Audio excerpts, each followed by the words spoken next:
Hello দর্শক, সবাইকে সালাম এবং শুভেচ্ছা জানিয়ে শুরু করছি আজকের টাইম এক্সক্লুসিভ। আশা করি সবাই ভালো আছেন এবং যে বিষয়গুলো আজকে আলোচনা করব তা প্রথমেই জানাচ্ছি আপনাদের আজকের বিষয়ের মধ্যে আছে গুড নিউজ দিয়ে শুরু করি। নিউ ইয়র্কবাসীর গড় আয়ু বৃদ্ধির রেকর্ড, কিন্তু বাংলাদেশিরা বিপরীতে, বাংলাদেশিদের গড় আয়ু কমছে কেন নিউ ইয়র্কে, এই বিষয়টি আজকে প্রধান আলোচনার বিষয়।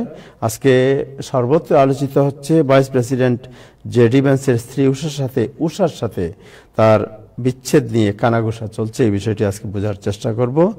কংগ্রেসম্যান মার্জারি টেইলরের সাথে ট্রাম্পের সম্পর্কের অবনতির নেপথ্যে কি, এই বিষয়টি আজকে আলোচনা করব এবং তারেক রহমানের দেশে ফেরার প্রস্তুতি চূড়ান্ত, কিন্তু বারবার বিলম্বিত হওয়ার নেপথ্যে কী কারণ, এই বিষয়টি বোঝার চেষ্টা করব। আজকে অতিথি যারা আছেন তাদের মধ্যে থাকবেন প্রফেসর জিয়াউদ্দিন আহমেদ, তিনি ইতিমধ্যে আমাদের সাথে যুক্ত হয়েছেন।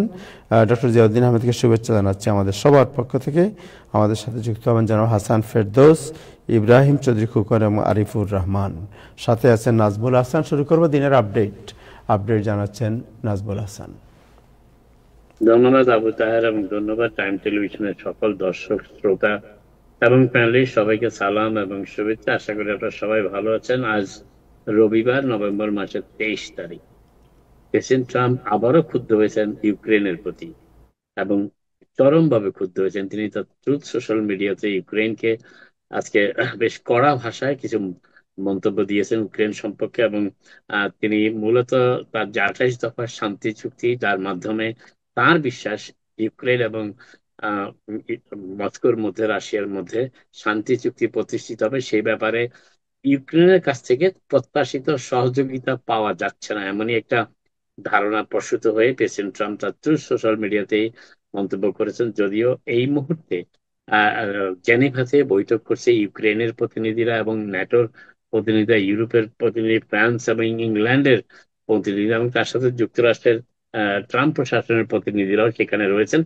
তারা এই 28 দফা প্রস্তাবের বিভিন্ন বিষয় নিয়ে আলাপ আলোচনা করছেন। যদিও সেখান থেকে বলা হচ্ছে, যুক্তরাষ্ট্রে যিনি প্রতিনিধিত্ব করছেন, যুক্তরাষ্ট্রের তিনি বলেছেন যে কনস্ট্রাকটিভ ভাবে, সাংগঠনিক ভাবে তারা অগ্রসর হচ্ছেন, কিন্তু ইউক্রেনের কাছ থেকে নিশ্চিত ভাবে কোনো সিদ্ধান্ত পাওয়া যাচ্ছে না। তার কারণ ইউক্রেন কোনোভাবেই প্রেসিডেন্ট ট্রাম্পের সেই প্রস্তাবের সাথে সম্মতি দিচ্ছে না যে ইউক্রেনকে কিছু জমি ছেড়ে দিতে হবে রাশিয়ার সাথে শান্তি প্রতিষ্ঠার জন্য।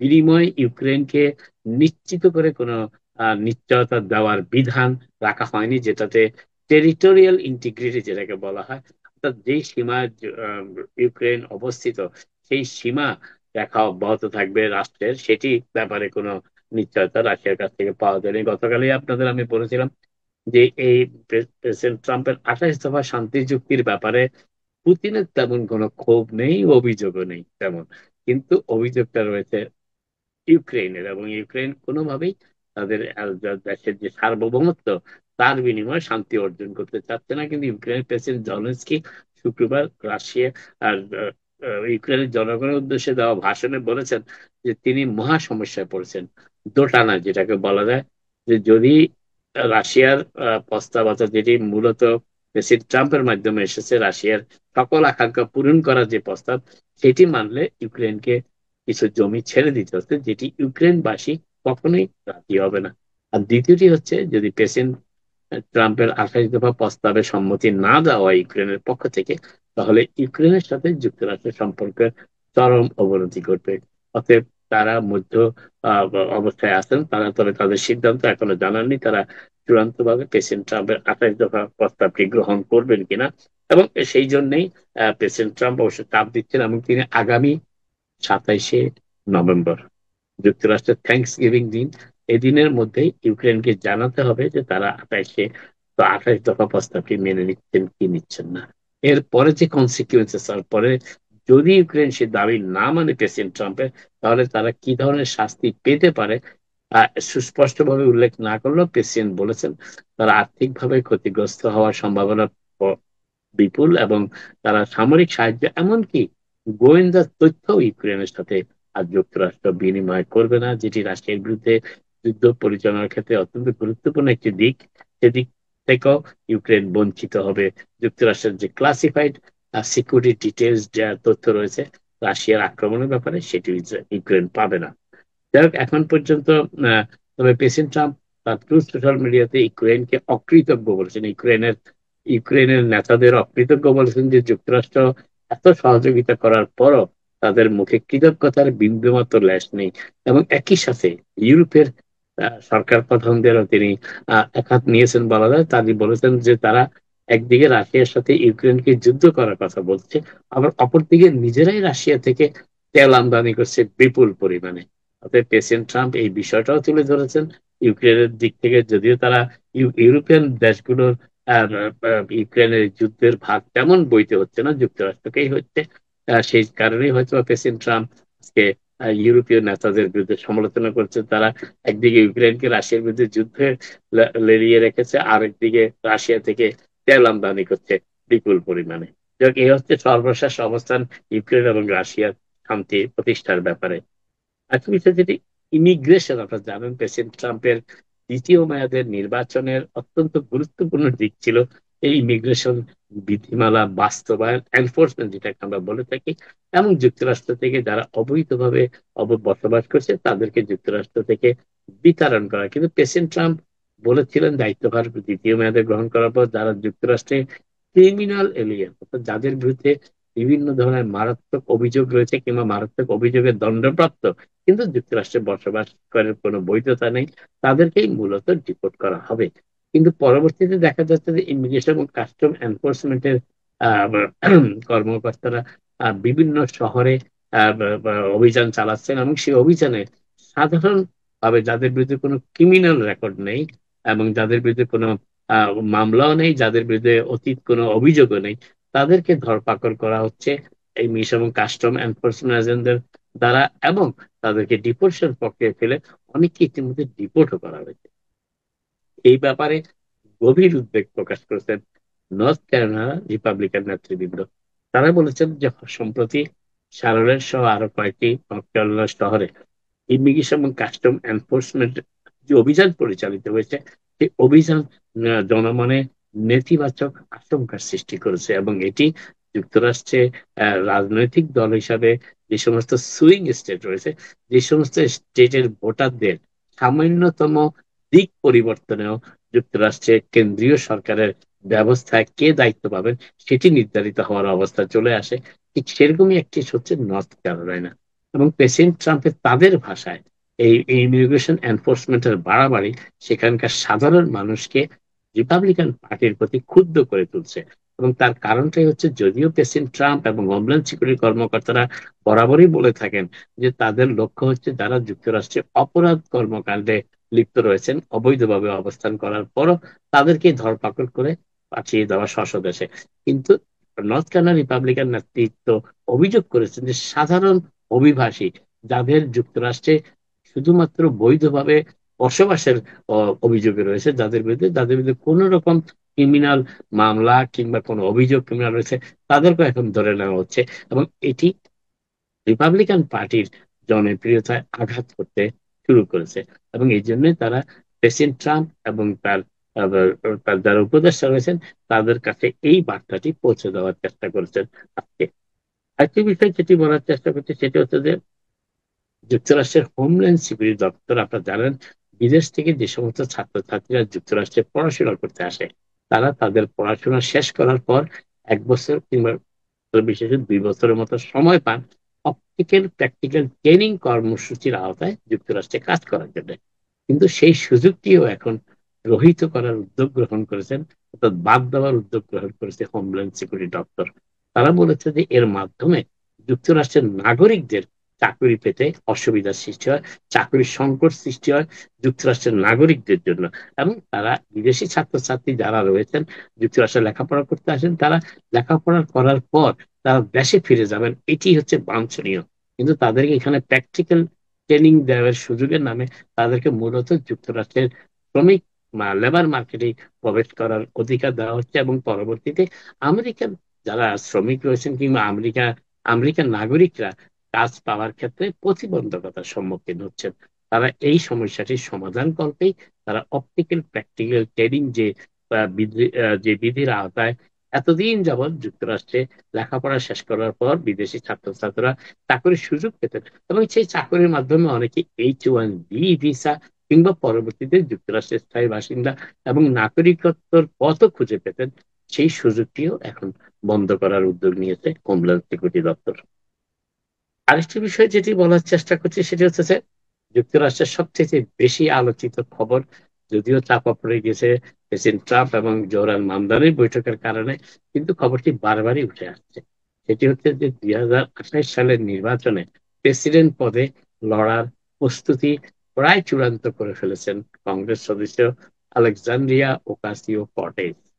আজকে একাধিক সংবাদ মাধ্যমে খবর আসতে শুরু করেছে যে এওসি নীরবে একটি নির্বাচনী প্রচারণার মেশিনারি প্রস্তুত করছেন, যেই মেশিনারির মাধ্যমে, যেই অপারেশনাল মেশিনারি যেটাকে বলা হয় নির্বাচন পরিচালনার যে বিষয়টি খুব গুরুত্বের সাথে প্রেসিডেন্ট ওবামা আহ, শুরু করেছিলেন। প্রেসিডেন্ট ওবামা তখন তিনি প্রেসিডেন্ট নির্বাচনের ঘোষণা দেন, তখন তিনি এমন একটি নির্বাচনী প্রচারণা সেল তৈরি করেছিলেন, যেই সেলের মাধ্যমে পরবর্তীতে তিনি প্রাইমারিতেও বিজয়ী হয়েছিলেন এবং প্রেসিডেন্ট পদে বিজয়ী ছিলেন। সেই ধরনের একটি সেল, নির্বাচনী সেল গঠন করার প্রক্রিয়া প্রায় চূড়ান্ত করে এনেছেন আলেকজান্দ্রিয়া ওকাসিও কর্টেজ। তবে তিনি এখনো নিজে কোনো ঘোষণা দেননি। তবে যদি তাকে কেউ প্রশ্ন করে যে নির্বাচনে অংশগ্রহণের ব্যাপারে, তিনি সেই উত্তর বরাবরই এড়িয়ে যাওয়ার চেষ্টা করেন। তবে নিউ ইয়র্ক সিটির মেয়র হিসেবে জোহরান মামদানির বিজয় আলেকজান্দ্রিয়া ওকাসিও কর্টেজের প্রেসিডেন্টের স্বপ্ন বাস্তবায়নের পথে কিছুটা অগ্রসর করার সুযোগ করে দিয়েছে। সেটি অনেক সংবাদ মাধ্যমও একই ধরনের মতামত ব্যক্ত করা হয়েছে, যদিও আনুষ্ঠানিকভাবে এওসি এখনো কোনো প্রার্থিতা ঘোষণা করেননি। তবে যদি তিনি ঘোষণা করেনও, তাহলে আরো দু একজন প্রার্থী রয়েছেন ডেমোক্রেটিক পার্টিতে যারা নির্বাচনে অংশ নিতে চাচ্ছেন, প্রেসিডেন্ট নির্বাচনে। তাদের মধ্যে একজন হচ্ছেন ক্যালিফোর্নিয়ার গভর্নর কেভিন নিউজম। হোয়াইট হাউসের পক্ষ থেকে আজকে জানানো হয়েছে যে তারা নিউ ইয়র্ক সিটির পরবর্তী মেয়র জোহরান মামদানির উপর যার পর নাই খুশি, তারা খুবই সন্তুষ্ট। তার কারণ জোহরান মামদানি পুলিশ কমিশনার হিসেবে জেসিকা টিসকে তার দায়িত্ব পালন অব্যাহত রাখার ব্যাপারে সম্মত হয়েছেন। এটি হোয়াইট হাউসকে যথেষ্ট সন্তুষ্টি অর্জনের পথ পরিষ্কার করে দিয়েছে। তারা নিশ্চিত যে আইন শৃঙ্খলা পরিস্থিতির উন্নয়ন, যেটি প্রেসিডেন্ট ট্রাম্পের এজেন্ডার অন্যতম একটি এজেন্ডা আনছে, এবং সেই কারণেই বলা হয়ে থাকে যে বিভিন্ন শহরে ইমিগ্রেশন এবং কাস্টম এনফোর্সমেন্টের সদস্য, বর্ডার সিকিউরিটি সদস্যদের পাঠানো হয় স্থানীয় আইন প্রয়োগকারী সংস্থাকে সহায়তা করার জন্য। কিন্তু নিউ ইয়র্কের ক্ষেত্রে যেহেতু জেসিকা টিস, যিনি সাম্প্রতিক বছরগুলিতে এনওয়াইপিডির কমিশনার হিসাবে নিউ ইয়র্ক সিটিতে আইন শৃঙ্খলা পরিস্থিতির উন্নয়নে গুরুত্বপূর্ণ ভূমিকা রেখেছেন, সেই কারণে হোয়াইট হাউস অত্যন্ত সন্তুষ্ট জোহরান মামদানির উপরে। তারা এমন একজন নেতৃত্বকে তার দায়িত্ব পালন অব্যাহত রাখার সুযোগ করে দিয়েছেন, যার মাধ্যমে নিউ ইয়র্ক সিটির আইন শৃঙ্খলা পরিস্থিতির ব্যাপারে প্রেসিডেন্ট ট্রাম্প এবং ট্রাম্প প্রশাসনের উদ্বেগ অনেকখানি হ্রাস পেয়েছে, সেটিও তারা উল্লেখ করেছেন। এবং এই কথাটি আজকে একটি টিভি সাক্ষাৎকারে জানিয়েছেন যে হোয়াইট হাউসের national economic council director Kevin hassle. তিনি আজকে বলেছেন যে মেয়র মামদানির এই উদ্যোগটি অত্যন্ত প্রশংসনীয় এবং হোয়াইট হাউস এতে ব্যাপকভাবে সন্তুষ্ট। একটা বিষয় যেটি বলার চেষ্টা করছি সেটি হচ্ছে যে মামদানি বৈঠক করেছেন শুক্রবার দিন হোয়াইট হাউসে প্রেসিডেন্ট ট্রাম্পের সাথে, এবং এই বৈঠকটি অত্যন্ত হৃদ্যতাপূর্ণ, আশাতীত, যেটা অনেকেই আশাও করেননি এমন একটি হৃদ্যতাপূর্ণ পরিবেশে বৈঠক হবে। এবং সেখানে দুইজনেই খোলামেলা প্রশ্নের উত্তর দিয়েছেন, এবং বেশ কিছু প্রশ্নের উত্তর দেওয়ার সময় জোহরান মামদানিকে আগলে রেখেছিলেন প্রেসিডেন্ট ট্রাম্প, যাতে সাংবাদিকদের ঘন ঘন আক্রমণের মুখোমুখি না হন। কিন্তু এবং সেই সময় প্রেসিডেন্ট ট্রাম্পকে ফ্যাসিস্ট এই ধরনের একটি প্রশ্ন এসেছিল, এবং প্রেসিডেন্ট ট্রাম্প সেই প্রশ্নের সরাসরি উত্তর দেওয়ার ক্ষেত্রে জোহরান মামদানিকে এড়িয়ে রাখেন, আগলিয়ে রাখেন, এবং তিনি বলেন তাকে একবার দুইবার ফ্যাসিস্ট বলে তাতে কিন্তু আসা যায় না। কিন্তু হোয়াইট হাউসে বৈঠক শেষ করে আসার পর আবারও প্রেসিডেন্ট ট্রাম্পকে এখনো ফ্যাসিস্ট মনে করেন জোহরান মামদানি, এমন কথাই তিনি বলেছেন একটি টেলিভিশন সাক্ষাৎকারে রোববার আজকেই। এবং তারপরে তিনি একটা কথা বলেছেন সাথে সাথেই, যে তিনি ফ্যাসিস্ট মনে করলেও তিনি মনে করেন প্রেসিডেন্ট ট্রাম্পের অনেক পরিকল্পনার সাথে তার মত বিরোধ থাকলেও কিছু কিছু পরিকল্পনার ক্ষেত্রে তারা একমত হয়েছেন, যেটি নিউ ইয়র্ক সিটির জন্য কল্যাণ বয়ে আনবে। এবং সেই কাজগুলোতেই তিনি বেশি গুরুত্ব দিতে চান। প্রেসিডেন্ট ট্রাম্পের শাসন ব্যবস্থাকে অন্যরা কিভাবে দেখে সেটি তার কাছে গুরুত্বপূর্ণ নয়। নিউ ইয়র্ক সিটির ভাগ্য উন্নয়নে প্রেসিডেন্ট ট্রাম্প যে প্রতিশ্রুতি দিয়েছেন, সেই প্রতিশ্রুতি বাস্তবায়ন এবং সেই প্রতিশ্রুতির মাধ্যমে নিউ ইয়র্ক সিটির ভাগ্য উন্নয়নের অর্জনের পথটা খোঁজাই হচ্ছে তার মূল লক্ষ্য এখন। এবং সেই পথেই তিনি এগোবেন। তা সত্ত্বেও তিনি প্যাসিস্ট মনে করেন প্রেসিডেন্ট ট্রাম্পকে। এবং এতেও যদিও রাজনৈতিক ভাবে অত্যন্ত স্পর্শকাতর একটি বিষয়, তার কারণ ইতিমধ্যে আপনারা হয়তো অনেকেই লক্ষ্য করেছেন, তারা সোশ্যাল মিডিয়া অনুসরণ করে থাকেন, সোশ্যাল মিডিয়াতে প্রেসিডেন্ট ট্রাম্প রক্ষণশীল রিপাবলিকানদের কাছ থেকে আক্রমণের শিকার হচ্ছেন।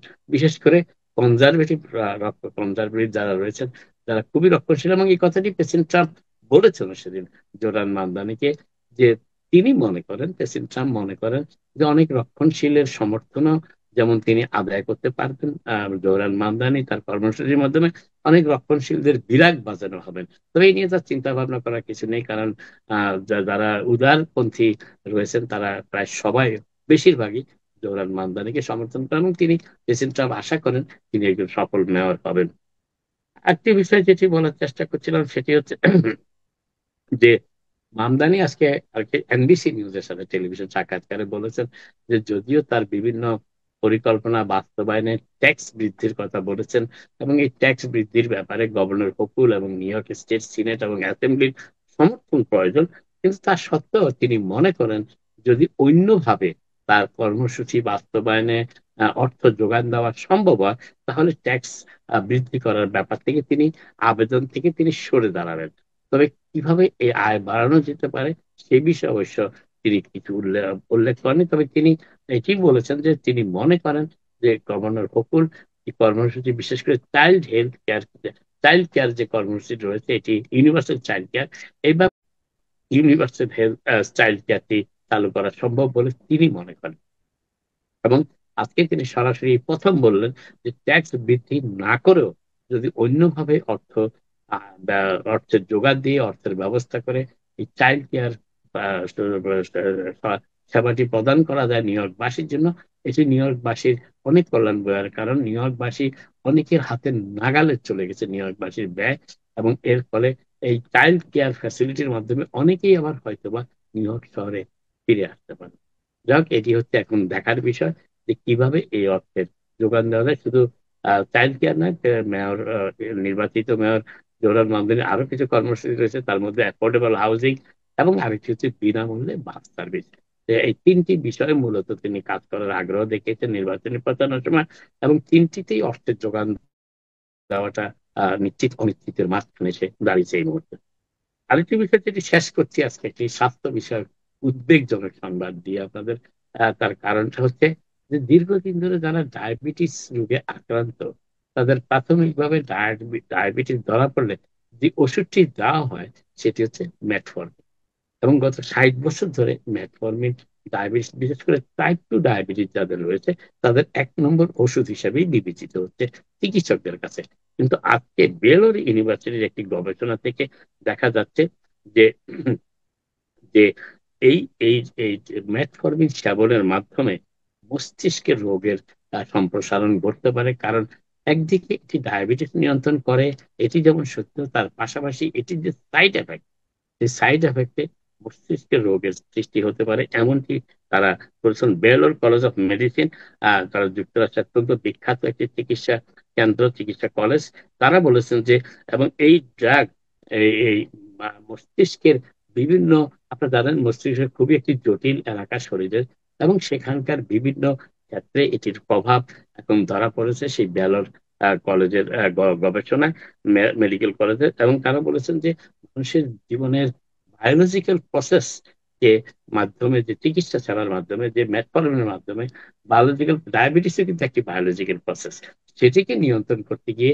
সেটি নিয়ন্ত্রণ হয় অবশ্য, এটি অস্বীকার করার উপায় নেই। মেটফর্মিনের মাধ্যমে ডায়াবেটিস চিকিৎসা হচ্ছে গত 60 বছর ধরে, কিন্তু তার পাশাপাশি সাইড এফেক্ট সেটি অনেকের মস্তিষ্ক জনিত, অনেকে রোগে আক্রান্ত হতে পারেন, এই আশঙ্কার কথাটিও আজকে বলা হয়েছে। আপাতত এখানে শেষ করি, আবার আপনাদের সাথে কথা হবে। আপনার সবাই ভালো থাকেন। Thank you Nazmul Hasan, thank you so much. So Usha Vance এবং জেডি বেন্সের যে আপনার সম্পর্ক নিয়ে একটা নিউ ইয়র্ক পোস্টের পেজ 6 একটি রিপোর্ট বেরিয়েছে। এনি কমেন্ট যে তাদের ডিভোর্সের একটা স্পেকুলেশন শোনা যাচ্ছে? না, আমার তা মনে হয় না, কারণ প্রেসিডেন্ট এবং ভাইস প্রেসিডেন্ট পদে যারা থাকেন তাদের স্ত্রীরা, স্পাউসরা ডিভোর্সের কথা ভাবেন না। হিলারি ক্লিন্টন তার বড় এক্সাম্পল। এবং জেডি ভান্স যে কোনো সময় প্রেসিডেন্ট হয়েও যেতে পারেন। অতএব উষা ভান্সের মস্তিষ্ক এতটা মানে উর্বর না যে তিনি আহ, এত এত একটি পৃথিবীর সবচেয়ে পাওয়ারফুল প্রেসিডেন্ট, পাওয়ারফুল ব্যক্তি হওয়ার থেকে মাত্র কয়েক সেকেন্ড দূরে থাকা একজন ব্যক্তিকে ডিভোর্স করবেন, বা ওই ব্যক্তিও তাকে ডিভোর্স করে রাজনৈতিক এটি আমার মনে হয় বিভিন্ন সংবাদ মাধ্যম তাদের এক ধরনের মিডিয়া ফ্রেন্ডজি যেটাকে বলা হয়, সংবাদে আসা, সংবাদে থাকা, এবং বর্তমানে নানান রকম প্রতিযোগিতা চলছে সংবাদে থাকার জন্য। অতএব এই ধরনের খবর আমার মনে হয় সেটি সেই ধরনের একটি এক্সাম্পল। ওনাদের জন্য তো রিপাবলিকান পার্টির প্রেসিডেন্ট বা ভাইস প্রেসিডেন্ট, যদিও ভাইস প্রেসিডেন্ট অনেক কনজারভেটিভ লোক, কিন্তু ওনাদের জন্য তো এই বিষয়গুলো ডাল ভাত না। এটা ডাল ভাত, আমি যে কথাটা প্রথমে বলার চেষ্টা করছিলাম, এটা হচ্ছে ডাল ভাত একদিক থেকে, আবার আরেক দিক থেকে প্রেসিডেন্ট এবং ভাইস প্রেসিডেন্টের পদে থাকা লোকজনের স্পাউসরা আমার মনে হয় না এতটা রিস্ক নেয়, তারা অ্যাডজাস্ট করার চেষ্টা করবে। এবং যেটা উঠে আসছে সেটি হচ্ছে যে হয়তোবা যে যার কারণে নিউজ গুলো আসছে সেটি হচ্ছে যে জেডি ভান্স হয়তোবা তাকে কনভার্ট করার জন্য চেষ্টা করছেন। একজন হিন্দু ধর্মাবলম্বীকে ব্যাপারে তার রিজার্ভেশন রয়েছে, তবে এই কাজটি তিনি বিয়ে করার সময়ও করতে পারতেন, সেটি তিনি করেননি। ভাইস প্রেসিডেন্ট হওয়ার পর হয়তো তার মনে হয়েছে যে না, ক্রিশ্চিয়ানিটি থাকাটা বেটার, আর সেই দিকে হয়তো চলছে। তবে এটি ডিভোর্স পর্যন্ত যাবে বলে আমার এখনো মনে হয় না। সো দ্য রিউমার্স এর অন্যতম কারণ ছিল, আপনি জানেন যে রাইট উইং আপনার অ্যাক্টিভিস্ট যে চার্লি কার্ক, উনি যখন মারা গেলেন, উনি তো নিহত হলেন, তার স্ত্রীর সাথে তার যে আপনার যে হাগ, এই হাগ দেওয়া নিয়েই তো পুরো আমেরিকা এটা নিয়ে খুব রিউমার্স শুরু হয়েছিল যে হোয়াট ইজ দি হাগের একটা নর্মাল হাগের একটা সীমা পরিসীমা আছে, এটা মনে হচ্ছিল একটু গাঢ়, একটু বেশি গভীর। ইব্রাহিম সাহেব কিছু বলবেন এই বিষয়ে? করার জন্য আমাদের উর্বর মস্তিষ্কের লিবারেল সমালোচকরা সবসময় দাঁড়ায় থাকেন। মানে টেলিভিশনে দেখছেন এই হাতটা কত জুড়ে দিছে, এটা নিয়ে একটা কথা। তারপরে হচ্ছে যে নিউ ইয়র্ক পোস্টের 6 নম্বর পাতায় এটা ছাপা হয়েছে, এইটাও খুঁজে বের করার দায়িত্ব মানে এই লিবারেল লোকজনের, এই উর্বর মস্তিষ্কের। আমি শেষ করি নাজমুল ভাই, যে আমি শেষ করি দয়া করে। আর এটা খুঁজে বের করার যে আমাদের এই উর্বর মস্তিষ্ক প্রসূত দায়িত্ব, এটা আমরা খুব ভালোভাবেই পালন করি। এখন পর্যন্ত যে তথ্য হচ্ছে যে উনি একটা অনুষ্ঠানে গেছেন, তার ওই রিং, হাতের যে আংটিটা, এটা পরে যেহেতু তিনি পরে যান নাই, এটা দেখেই নিউজ। উনি ব্যাখ্যা দিয়েছেন যে তাড়াহুড়ার জন্য 3টা বাচ্চা সামাল দিতে গিয়ে তাড়াহুড়ার জন্য ওই রিংটা পড়তে পারেন নাই। That's all information we have. এবং এটার উপর এখন মানে এই আমাদের এই যে লিবারেল মিডিয়া ছাড়াও মানে লিবারেল দর্শকদের উদ্দেশ্যে এটা পেজ 6 খোলাখুলি পর্যন্ত এটা চলে গেছে। মানে একজন রিপাবলিকানের সংসার ভাঙছে, এর চেয়ে আনন্দের আর কোনো মানে সংবাদ নাই। এটাই একটা ভাইস প্রেসিডেন্ট জেডি ভ্যান্স, আচ্ছা, একজন রিপাবলিকান এবং তার সংসার ভাঙবে, এটা নিয়ে আলোচনায় মানে আমাদের আর কোনো এর চেয়ে বেশি গুরুত্বপূর্ণ কিছু আর আজকে নাই। ধন্যবাদ। কিন্তু আমি মনে করি আবু তাহের সাহেব, আপনি কি নিউ ইয়র্ক পোস্টকে আপনি লিবারেল পত্রিকা বলেন? না, আমি ওই 6 নম্বর পাতা পর্যন্ত খুঁজি না, ওইটা লিবারেলদের জন্য থাকে। জি, নিউ ইয়র্ক পোস্ট 6 নম্বর হোক, 8 নম্বর হোক, আর 20 নম্বর পেজ। জি, আমার কথা শেষ। এই ব্যাপারে অভিজ্ঞ মানুষ নাজমুল হাসান ভাইয়ের কথা শুনি। জি, আমি যে জিনিসটা ইনসার্ট করতে চাচ্ছিলাম সেটা হচ্ছে যে প্রেসিডেন্ট ট্রাম্পও কিন্তু অনেক এই ধরনের হাক দেন, হাগের মধ্যে বেশ কম আছে। এই হাগ এটা দেখছেন আপনি, এই হাগ এটা কিন্তু সাংঘাতিক গভীর হাগ। এই হাগ এটা নরমাল হাগ না কিন্তু। আমি শেষ করি। জি, নরমাল হাগ না, ঘনিষ্ঠ হাগ, এটা আমরা নিজেরা জাজ না করে আমরা যে জিনিসটা, আমি যেটা বলার চেষ্টা করছি যেটা হচ্ছে যে এই হাগিং এর বিষয়টা আমার মনে হয় না রাজনীতিতে কোনো প্রভাব ফেলে, বিশেষ করে রিপাবলিকান পার্টির রাজনীতি। All right, okay, let's see what happened. We'll watch it. Thank you so much. Professor Ziauddin Ahmed, সবচেয়ে খুব গুরুত্বপূর্ণ নিউজ আজকে একটু হালকা নিউজ একটু আলোচনা করলাম, যেটি যে রিপাবলিকান পার্টির সবসময় সাপোর্ট করে যে পত্রিকা, সেই পত্রিকাতেই ছাপা হয়েছে যে ডিফেন্সের সেই খবরটি, এই জন্য আমরা মনে করলাম যে we should discuss about it. But আজকের সবচেয়ে ইম্পর্টেন্ট নিউজ হচ্ছে যে নিউ ইয়র্ক সিটিতে গড় আয়ু বৃদ্ধি, যেটা এই গড় আয়ু বৃদ্ধি 83 ইয়ার, যেটা রেকর্ড হাই একেবারে হয়েছে।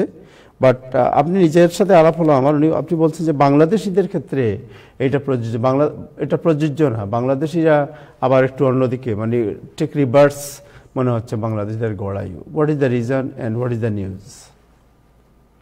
অনেক ধন্যবাদ সবাইকে। আমরা যেটা ভালো খবর যেটা শুনলাম সেটা হচ্ছে যে নিউ ইয়র্কে যারা থাকে, নিউ ইয়র্ক বাসীদের গড় আয়ু আমেরিকান গড় আয়ু থেকে 5 বছর বেড়েছে। তো অ্যাডামস, আমাদের যে মেয়র, উনি ভালোভাবে ক্রেডিট নিয়েছেন, না উচিত, যেমন নিউ ইয়র্ক সিটির যে হেলথ প্ল্যান, সে প্ল্যানের মধ্যে প্রিভেনশন থেকে শুরু করে অ্যাক্সেস টু হেলথ কেয়ার, এগুলো অনেক কিছু হয়ে আসছে নিউ ইয়র্কের জন্য, এটা কিন্তু অন্যখানে নাই। তো এটার জন্য উনি ক্রেডিট নিয়েছেন এবং আই থিঙ্ক রাইটফুলি নিয়েছেন। তারপরে লাস্টে একটা কথা আসছে, যেটা হচ্ছে যে দেখা গেছে যে কিছু ডিসপ্যারিটি আছে যখন এটা অ্যানালাইসিস করা হয়। যেমন এই স্টাডিতে আফ্রিকান আমেরিকানদের ডায়াবেটিস এবং হার্ট ডিজিজ বেশি হচ্ছে তুলনামূলকভাবে, আর হোয়াইটদের সুইসাইড রেট বেশি হচ্ছে। তো আমরা অ্যানালাইসিস না করে ওভারঅল হোয়াইট কত পার্সেন্ট নিউ ইয়র্কে, তাদেরকে যদি বেশি ধরা হয় তাহলে অবভিয়াসলি এটা ভালো। কিন্তু আমাদের এখানে আর কিছু ব্যাপার যেটা আমি আলাপ করব, তো সেটা যে কি জিনিস কমেছে, যে হেলথ প্ল্যানের যে আমাদের মেয়র যেটা করেছে সেটা হচ্ছে যে chronic disease, diet related disease, screenable cancer, যেগুলো ক্যান্সার স্ক্রিন করলে আগে থেকে ধরা যায়, সেগুলো বেড়েছে করা হচ্ছে। এবং ওভারডোজ, সুইসাইড, ম্যাটারনাল মর্টালিটি, বাচ্চা হওয়ার সময় মার মৃত্যু, ভায়োলেন্স, কোভিড-19, এগুলো উন্নতি হয়েছে, কারণ নিউ ইয়র্ক সিটির যে হেলথ সিস্টেম বা অ্যাক্সেসিবিলিটি। তো তারপর তো উনি যেটা, এখন কথা হচ্ছে যে তাহলে যে অন্য প্রশ্ন হলো, সে প্রশ্নটা হচ্ছে যে আমরা কত পার্সেন্ট, 6%, 5% নিউ ইয়র্কের? তো সাউথ ইস্ট এশিয়ান 2019 একটা পিএইচডি থিসিসে দেখা গেল, সে সাউথ এশিয়ানদের মধ্যে একটা ডিফারেন্ট গ্রুপকে, এর মধ্যে বাংলাদেশি গ্রুপকে সে ফোকাস করেছে, করে দেখলো যে বাংলাদেশি গ্রুপ সাউথ এশিয়ানদের মধ্যে খুব খারাপ অবস্থা, যে ইমিগ্রেন্ট যারা নতুন আসে ইমিগ্রেন্ট, তারা একটু বেটার থাকে। কিছুদিন পরে দেখা গেছে যে এই কালচারালাইজেশন, তার মানে হচ্ছে যখন আমরা এক কালচার থেকে আরেক কালচারে যাই, তখন অ্যাডাপশন করতে গিয়ে আমাদের মধ্যে কিছু ভালো জিনিস হয়, কিছু খারাপ জিনিস হয়। তো ভালো জিনিস হচ্ছে যে আমরা নতুন জিনিস শিখি, আর খারাপ জিনিস হচ্ছে যে আমরা তাদের হ্যাবিট, ফুড, যে আমরা বাংলাদেশে যে জেনেটিক্যালি বা সাউথ এশিয়ান, তাদের এত রিচ ফুড, প্রসেস ফুড খাওয়ার ব্যাপারটা আমাদের বডির মধ্যে শোয়ার কথা না। তো এই যে একটা চেঞ্জ হচ্ছে, এই চেঞ্জগুলো আমরা যদি না ধরি, তাহলে আমাদের মধ্যে সাউথ এশিয়ানদেরই অনেক হার্ট রেট বেশি হচ্ছে, হার্ট অ্যাটাক বেশি হচ্ছে, তার মধ্যে বাংলাদেশের সবচেয়ে বেশি। এটা যখন বেরোলো, এটা নিয়ে কেউ কোনো ভালো করে খেয়ালই করে নাই। তো আমরা এটা নিয়ে আলাপ করেছি। ইনফ্যাক্ট আমি নিউ ইয়র্কে পিকনিক সময় এবছর আমি প্রায় 200 মানুষকে আমার এক টিম নিয়ে আমরা স্টাডি করিয়েছি অ্যাওয়ারনেসের জন্য, কেন সাউথ এশিয়ানদের এটা হচ্ছে। সেটা একটা স্টাডি হয়েছে, তারা বলছে, স্টাডি না করছে, যে তারা প্রথমে আসে, তাদের অনেক সময় মেয়েরা বেশি করে, 90% মেয়েদের হেলথ অ্যাওয়ারনেস নাই, হেলথ ইন্স্যুরেন্স অ্যাক্সেস কম, ল্যাঙ্গুয়েজ ব্যারিয়ার অনেক সময় খুব বেশি এফেক্ট করে ফেলে। এইসব পাওয়া সবকিছু অ্যাভেলেবল আছে, কিন্তু এই অ্যাভেলেবল থাকার জন্য, এটা যে পেতে হয়ে পাওয়ার জন্য যে সিস্টেম, কিন্তু আমরা জানি না। তো সিস্টেম না জানার জন্য আমাদের গ্যাপ আছে, এবং সেই জন্য আমাদের এই গ্যাপের জন্য অনেকেই প্রিভেনশন বলে অনেক কিছু করে না। একটা ভালো খবর হচ্ছে যে আমরা স্মোকিং কম করি কম্পেয়ার টু হোয়াইট আমেরিকানদের, কিন্তু আমাদের cholesterol, diabetes, high blood pressure, বিশেষ করে সাউথ এশিয়ানদের মধ্যে বাংলাদেশিদের এটা খুব বেশি। এবং আমার মনে আছে অনেক বছর আগে বা 15 বছর আগে আমার এক ছোট ভাই সে ইয়েতে মাউন্ট সাইনাইতে কার্ডিওলজি সে ফেলোশিপ করতো। সেগুলো সাদেক ভাই, এই বাংলাদেশে যদি কেউ 19 বছরও বয়স হয় আর চেস্ট পেন আসে, তারা এখন এনজিওগ্রাম করি আমরা। আর অন্য কালচার হলে আমরা করতাম না, কারণ আমাদের ইয়াংদের মধ্যে দেখা গেছে হার্ট অ্যাটাক বেশি, এটা আমরা নিজেরাই জানি। তো এইসব কারণে বাংলাদেশিদের অ্যাওয়ারনেস কম। একটা কালচারে এসে আমরা বেশি করে প্রসেস ফুড খাই, বেশি করে আমাদের খাবার দাবার তৈলাক্ত যেগুলো কম খেতাম বাংলাদেশে এগুলো বেশি খাই। আগে বাংলাদেশের ধনীরা এগুলো এফোর্ড করতে পারতো, এখন সবাই এফোর্ড করতে পারে বিভিন্নভাবে। আর নলেজ খুব কম।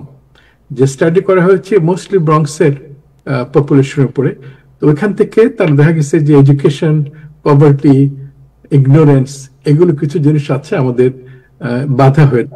আমাদের দায়িত্ব হবে, এই যে নতুন মেয়র আসছেন এবং এডামও বলেছেন যে আমরা ফোকাস করব যারা ডিপ্রাইভ কমিউনিটি তাদের উপরে।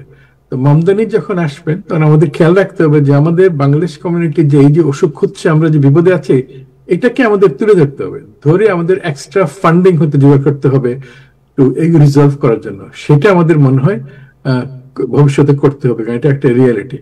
জি, thank you. It's a very good. Ibrahim বলতে চাচ্ছে আমাকে আটকাইয়া, বলো ইব্রাহিম। জি না, আমি আপনার আমার একটা প্রশ্ন রয়েছে যে মানে আসলে আমাদের বাংলাদেশি জনসমাজের মধ্যে, এমনকি আমার পরিবারে গত 1 মাসে 2 জনের ওপেন হার্ট সার্জারি হয়েছে। এই ব্যাপারে আমরা মোটেই মানে উদ্বিগ্ন না বা সচেতন না। এটা আমাদের কেন হচ্ছে, এটার জন্য আমাদের কোনো মানে কি ব্যবস্থা আমরা নিতে পারি? আর আরেকটা মানে অভিযোগ, আপনার কমিউনিটির মুরব্বীও, আর এই হাসান ভাই আছেন, আবু তাহেরও আছেন, এই যে আমাদের দাওয়াত খাইতে গেলে বা এমনকি ঘরে বাইরেও মানে এই গরুর মাংস এগুলা তেলের মধ্যে ভাসে। যখন আমি বলি যে এটা বাঁচতেছে কেন তেলের মধ্যে, আমারে বলা হয় যে এই রান্না বাবা কেমনে হবে এটা নিয়ে লেকচার দেওয়ার তোমার দরকার নেই, বহু কিছুতে দেও। এই যে আমাদের রন্ধন প্রণালী, এই ব্যাপারে আমার মনে হয় মানে এই ব্যাপারে একটু সচেতনতা দরকার। যে ভাই আপনাদের মতো লোক বললে আর কেউ কিছু বলতে পারবে না। আমি এটাই বললাম যে আমাদের এখানে যেভাবে আমরা বাংলাদেশে খেয়ে আসছি, তার থেকে এখানে ঘি, তেল এগুলো খুব বেশি পাওয়া যায়, তো গরুর গোশত পাওয়া যাচ্ছে। এগুলো এই যে কালচারাইজেশন, আমরা একটা কালচার থেকে একটা কালচারে আসলাম, আসার পরে যে আমাদের ফুড হ্যাবিট রেডিক্যালি যদি চেঞ্জ হচ্ছে, এই চেঞ্জ হওয়াটার জন্য আমাদেরকে অ্যাওয়ারনেস তৈরি করতে হবে। যে তুমি যেটা বললা এটাই ঘুরে ফিরে যে আমরা যে খাচ্ছি এভরিডে দাওয়াত থাকে, তো এইটা করলে তো আমাদের অসুবিধা হবেই। আরেকটা জিনিস আমি দেখলাম যে কিছুদিন আগে একটা আর্টিকেল পড়লাম যেখানে দেখা যায় সাউথ ইস্ট এশিয়ানদের যে জেনেটিক মেকআপ, তাতে বাংলাদেশ যেহেতু এটা ডেল্টার মধ্যে আছে, সেখানে ডিফারেন্ট জেনেটিক মেকআপ দেন ইভেন ইন্ডিয়া, যেটা বাংলাদেশের ডেল্টাতে নাই। তার মানে হচ্ছে জেনেটিক্যালিও আমরা একটু ডিফারেন্ট দেন আমাদের পাশের দেশ ইন্ডিয়া, নেপাল বা পাকিস্তান। তো এই জিনিসগুলো মিলে আমি মনে করি একটা চিন্তা করার ব্যাপার আছে, যে করে অ্যাওয়ারনেসের জন্য যে আপনি ভাই হাই রিস্কে আছেন। আমরা যে ওই তোমার করলাম এই যে অ্যাওয়ারনেস এবং ব্লাড প্রেশার চেক আপ করার জন্য যে 200 জনের যে পিকনিক করলাম, প্রথমে আমাদের লেখা ছিল আপনি কি জানেন যে বাংলাদেশি আমেরিকানরা নিউ ইয়র্কে সবচেয়ে বেশি মৃত্যু হয় ডায়াবেটিস আর blood pressure, just to give a shock. তারা বসবে না, ব্লাড প্রেশার চেক করবে না। তখন তাদেরকে আমাদের ব্লাড প্রেশার চেক করার উদ্দেশ্য ছিল না, উদ্দেশ্য ছিল বলা যে হচ্ছে একটা স্টাডি, আপনারা ব্লাড প্রেশার মেশিন কেনেন, খাওয়া দাওয়া, কোলেস্টেরল, সল্ট, সুগার এগুলো কন্ট্রোল করে। তো এটা আমাদের দরকার। আমদানি আসলে আমরা মনে করি এটাকে আরেকটু বেশি করে একটা শহরের পাবলিক হেলথের মধ্যে ঢুকাতে হবে, যে সাম সাব গ্রুপ তাদেরকে স্পেশাল অ্যাটেনশন দিতে হবে। ধন্যবাদ। Thank you so much. আমি একটু অ্যাড করতে চাই। একটা ব্রেকিং নিউজ দিয়ে দিই মাঝখানে, যারা দর্শক আছেন তাদের উদ্দেশ্যে। সেটা হচ্ছে যে 24 থেকে 28 এই কি বলে নভেম্বর পোস্টাল ব্যালট যেটা ভোট দেওয়ার জন্য প্রবাসীদের, এই পোস্টাল ব্যালটের সুবিধা দেওয়া হবে এবং প্রবাসীরা ভোট দেওয়া শুরু করতে পারবেন। এইটা একটু পরেই আমাদের সাথে যুক্ত হবেন আমাদের প্রেস মিনিস্টার, যিনি বর্তমানে বাংলাদেশে রয়েছেন, গোলাম মর্তুজা। উনি কিছুক্ষণ আগে আমাকে ফোন করেছিলেন, তিনি বলছেন যে ওনাকে যদি একটু বলার এই বিষয়টি জানানোর সুযোগ দেওয়া হয়, সো উনি জয়েন করবেন, আমরা বলেছি হয়তো একটু পরে। যাই হোক, বলেন। জি, আমি একটা মিনিট বলি, সেটা হচ্ছে যে আমাদের খাদ্যাভ্যাসের কথা যেটা ইব্রাহিম চৌধুরী বললেন যে সবখানে দাওয়াতটা, একটা বিষয় আমার মনে হয় আমাদের প্রায় শতভাগ বাংলাদেশিরা জানি না, সেটা হচ্ছে আমাদের যে কোনো ফুডের আইটেমে আমরা বলি কি, যেখানে যান, রেস্টুরেন্টে যান, বাসায় যান, রোস্ট, চিকেন রোস্ট আমাদের 1 নম্বর আইটেম হইতেই হবে, এবং এটা বাচ্চাদের খুব প্রিয়। অনেকেই আমরা জানি না চিকেন রোস্টটা কিন্তু ফ্রাইড চিকেন কোরমা। চিকেনটা আগে ফ্রাই করা হয়, তারপরে এটা কোরমার মতো রান্না করা হয়, এবং এইটা সবচেয়ে বেশি অখাদ্য যেটাকে আমরা বলি, কিন্তু এটাকেই আমরা ছোট বাচ্চাদের মধ্যেও প্রমোট করি, কারণ মারা খুব ভালোবাসে, এটা একটু সুগার দেওয়া হয়, বাচ্চারা খুব পছন্দ করে chicken roast, chicken roast, chicken roast. কিন্তু এই চিকেন রোস্ট যে কত ক্ষতিকারক ফ্রাইড চিকেনের, কারণ এটা একদিন এক বাবা আমাকে বললেন যে একটা মেনুতে আমি গেলাম, সেখানে দেখলাম যে বাচ্চাদের জন্য ফ্রাইড চিকেন রাখা হয়েছে, ফ্রেঞ্চ ফ্রাইস রাখা হয়েছে, তারপরে আবার বয়স্কদের জন্য চিকেন রোস্ট, গরুর মাংস সব রাখা হয়েছে। তো উনি বাচ্চাকে ফ্রাইড চিকেন খাইতে দিবেন না। আমি জিজ্ঞেস করলাম কেন ফ্রাইড চিকেন দিচ্ছেন না কেন ভাই, হঠাৎ করে আপনার এই অ্যাওয়ারনেস কেন? ওই ফ্রাইড চিকেন তো ফ্রাইড ডাক। তাই বলে ওনাকে কিছুক্ষণ পরে দেখলাম, আমি অপেক্ষা করলাম, কারণ উনি তো ওনার ছেলেকে রোস্ট দিবেনি। তা আমি দেখলাম কিছুক্ষণ পরে ওনার ছেলেকে আনি রোস্টটা দিলেন, 1 পিস বড় একদম লেগ। আমি বললাম যে আপনি ফ্রাইড চিকেন খাইতে দিলেন না, আর ফ্রাইড চিকেন ফ্রাই করে যেটা রান্না করা হলো সেটা খাইতে দিলেন। তখন আমাকে জিজ্ঞেস করে তাই নাকি রোস্ট চিকেন ফ্রাই করা হয়? তাহলে এইটাই তো আমরা অনেকেই জানি না। আমি একটা কথা বলি, যে ইব্রাহিম যে কথাটা বললো এটা কিন্তু একটা দারুণ কথা, যে 1 সপ্তাহের মধ্যে তার ফ্যামিলিতে 2 জনের বাইপাসিস। এই যে আমরা যে আলাপ করছি, এটা রিলেভেন্স হচ্ছে, এটা যে আমাদের এখানেই আমাদের আত্মীয় স্বজনের মধ্যে এটা হচ্ছে। তো এটা যে একটা গল্প না, বা এটা যে একটা কল্পনা না, এটা যে রিয়েলিটি, এটা আমাদের শ্রোতাদের মধ্যে এটা জানা দরকার, বা আমাদের দায়িত্ব নেওয়া দরকার। এবং আমি আরেকটা বিষয় আপনার দৃষ্টি আকর্ষণ করতে চাই। সো একবার ব্রুকডেল হসপিটাল প্রায় বেশ কিছুদিন আগে, প্রায় আমার মনে হয় 10-15 বছর আগে একটা আপনার স্টাডি করেছিল, এবং স্টাডির রেজাল্ট যখন তারা প্রকাশ করে তখন আমাকেও তারা ইনভাইট করেছিলেন, এবং সেখানে তারা সাউথ এশিয়ানদের উপর স্টাডিটা ছিল, সাউথ এশিয়ানদের ডায়াবেটিক, হার্ট অ্যাটাক এগুলো কেন হয় বেশি।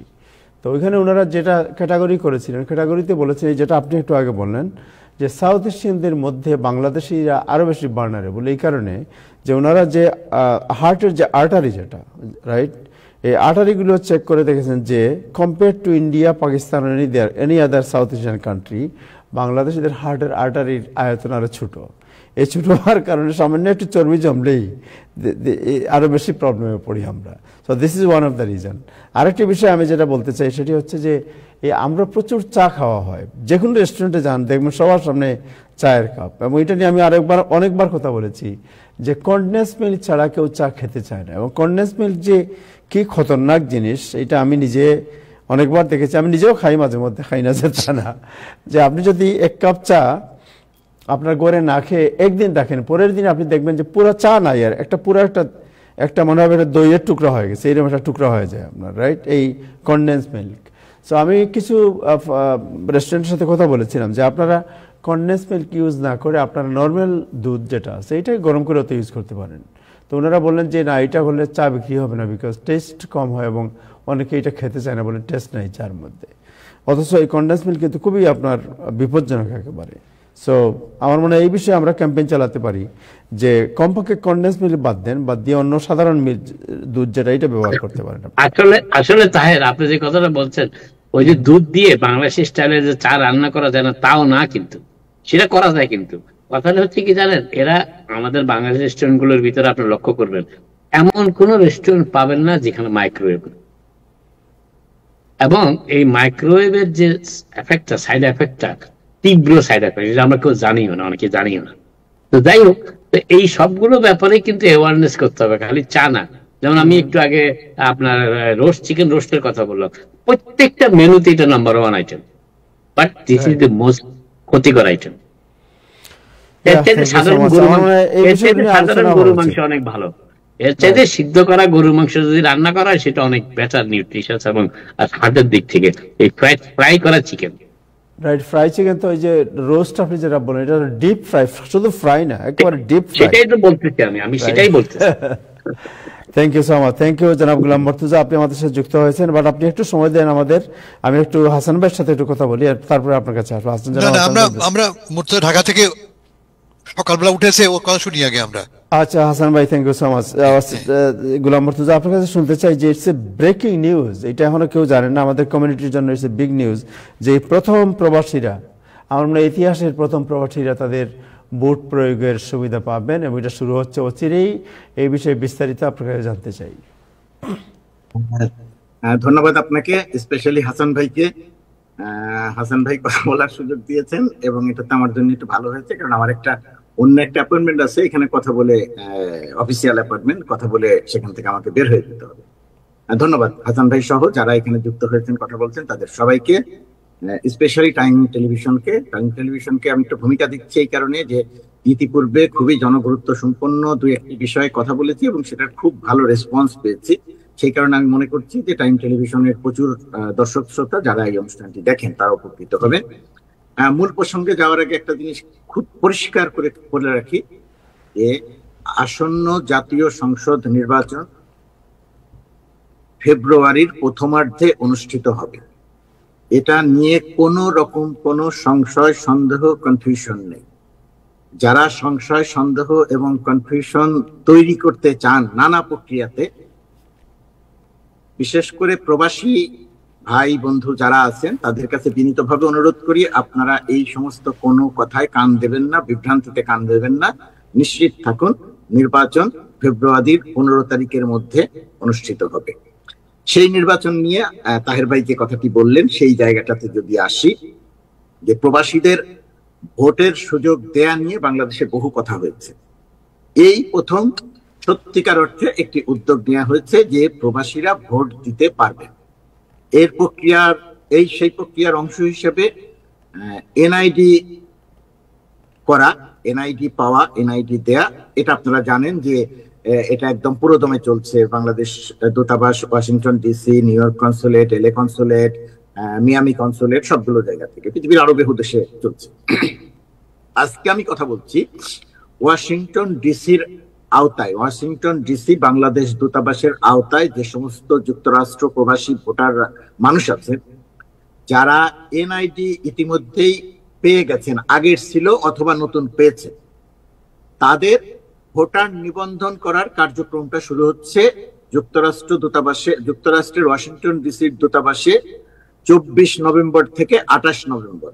আবারও বলছি, 24 নভেম্বর থেকে 28 নভেম্বর, এই 4 দিন ভোটাররা, মানে যারা ভোট দিতে ইচ্ছুক, যারা বাংলাদেশের এনআইডি আগে ছিল অথবা নতুন পেয়েছেন, যাতে মনে থাকে বা যাতে বিষয়টি স্মরণ রাখতে পারেন, এই কারণে এখানে প্রথমে যে কাজটি করতে হবে, অ্যান্ড্রয়েড ফোনে প্লে স্টোর আর অ্যাপল ফোনের অ্যাপ স্টোর, যে কোনো একটিতে ঢুকে postal ballot, postal vote BD এই অ্যাপসটি ডাউনলোড করতে হবে। এই পোস্টাল ব্যালট এটি যদি আপনি ডাউনলোড করেন, ডাউনলোড করার পরে আপনাকে একটি অ্যাকাউন্ট তৈরি করতে হবে। আমি যেভাবে কথাটা বলছি মনে হতে পারে যে এটা অত্যন্ত জটিল প্রক্রিয়া, আসলে বিষয়টি অত্যন্ত সহজ প্রক্রিয়া। আপনি যখন অন্য যে কোনো একটি অ্যাপ অথবা আপনি আপনার স্মার্ট ওয়াচ চালু করার জন্য যে প্রক্রিয়াতে একটি অ্যাপ ডাউনলোড করে কাজটি সম্পন্ন করেন, এই কাজটিও সেই রকমই সহজ, মোটেই এটা কঠিন কোনো বিষয় নয়। এইখানে লাগবে যেটা, আপনারা যখন এই অ্যাপসটা পূরণ করে আইডিটা ক্রিয়েট করতে যাবেন, তখন সেখানে জাতীয় পরিচয়পত্রের নাম্বার লাগবে, কপি লাগবে। সেটা আপনার স্মার্ট আইডি হোক, আর ওই আপনারা যেটা প্রিন্ট করে নিয়েছেন পূর্বের বা এখন যারা প্রিন্ট করে নিয়েছেন, সেটা যে কোনোটা হলেই হবে। একটা কপি লাগবে, পাসপোর্টের কপি লাগবে। প্রবাসে অবস্থানরত, অর্থাৎ আপনি যে যুক্তরাষ্ট্রে অবস্থান করছেন, যুক্তরাষ্ট্রের সঠিক ফোন নাম্বারটি লাগবে, ফোন নাম্বারটা চাইবে।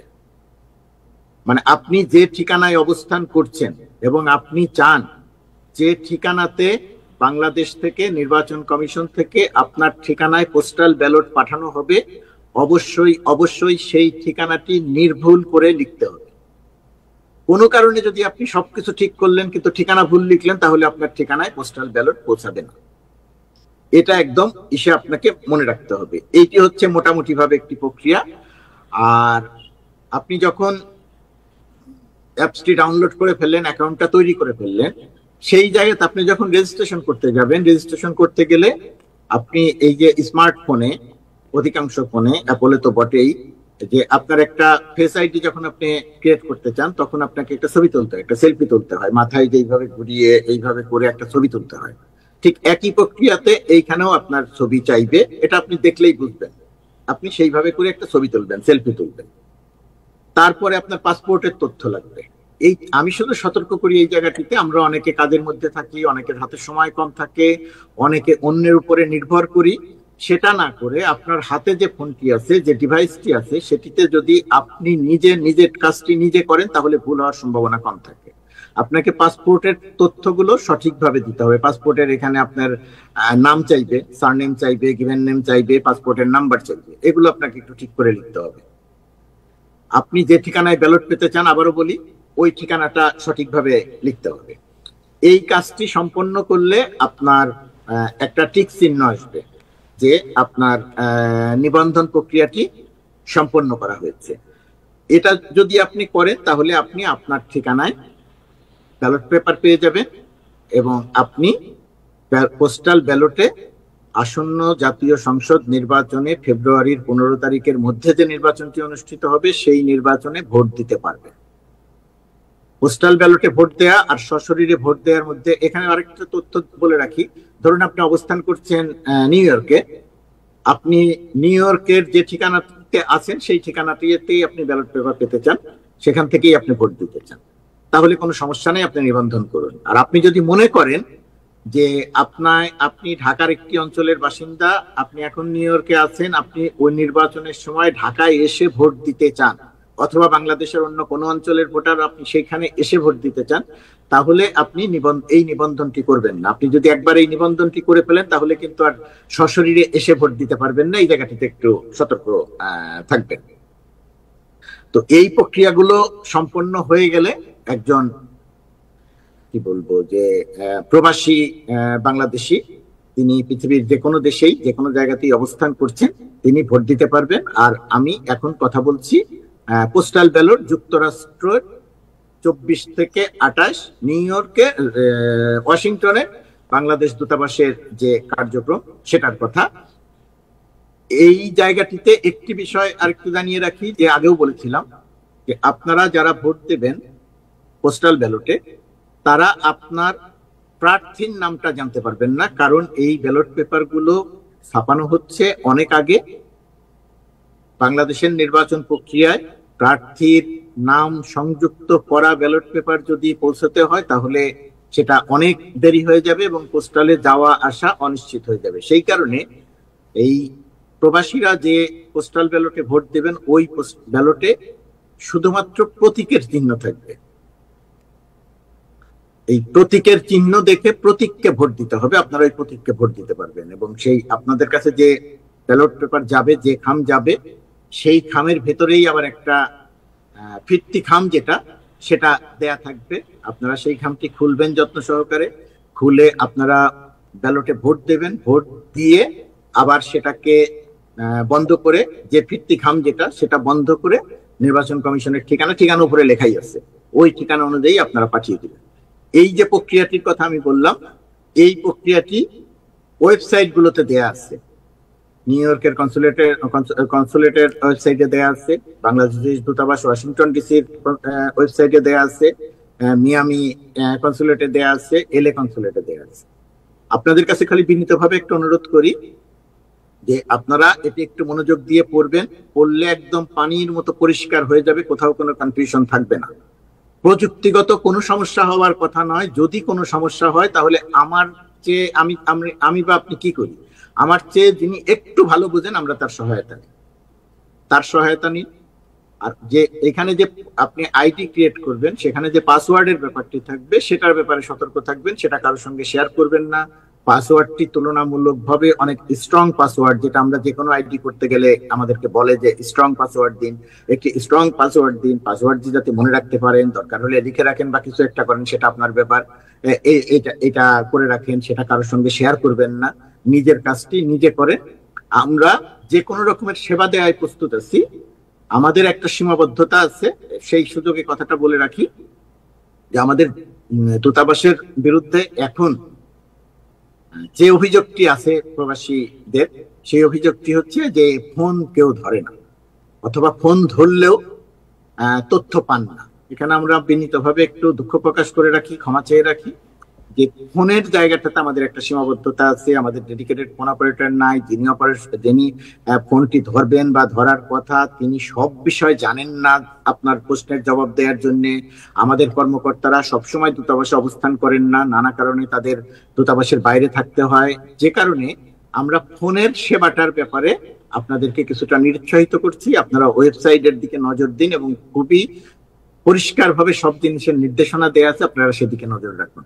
যুক্তরাষ্ট্রেও কিন্তু আমরা খুব সহজে ফোনের সেবা পাই না, যে কোনো একটা ব্যাংকেও ফোন করতে গেলে অনেক জটিল একটা প্রক্রিয়া মেনটেন করে যেতে হয়।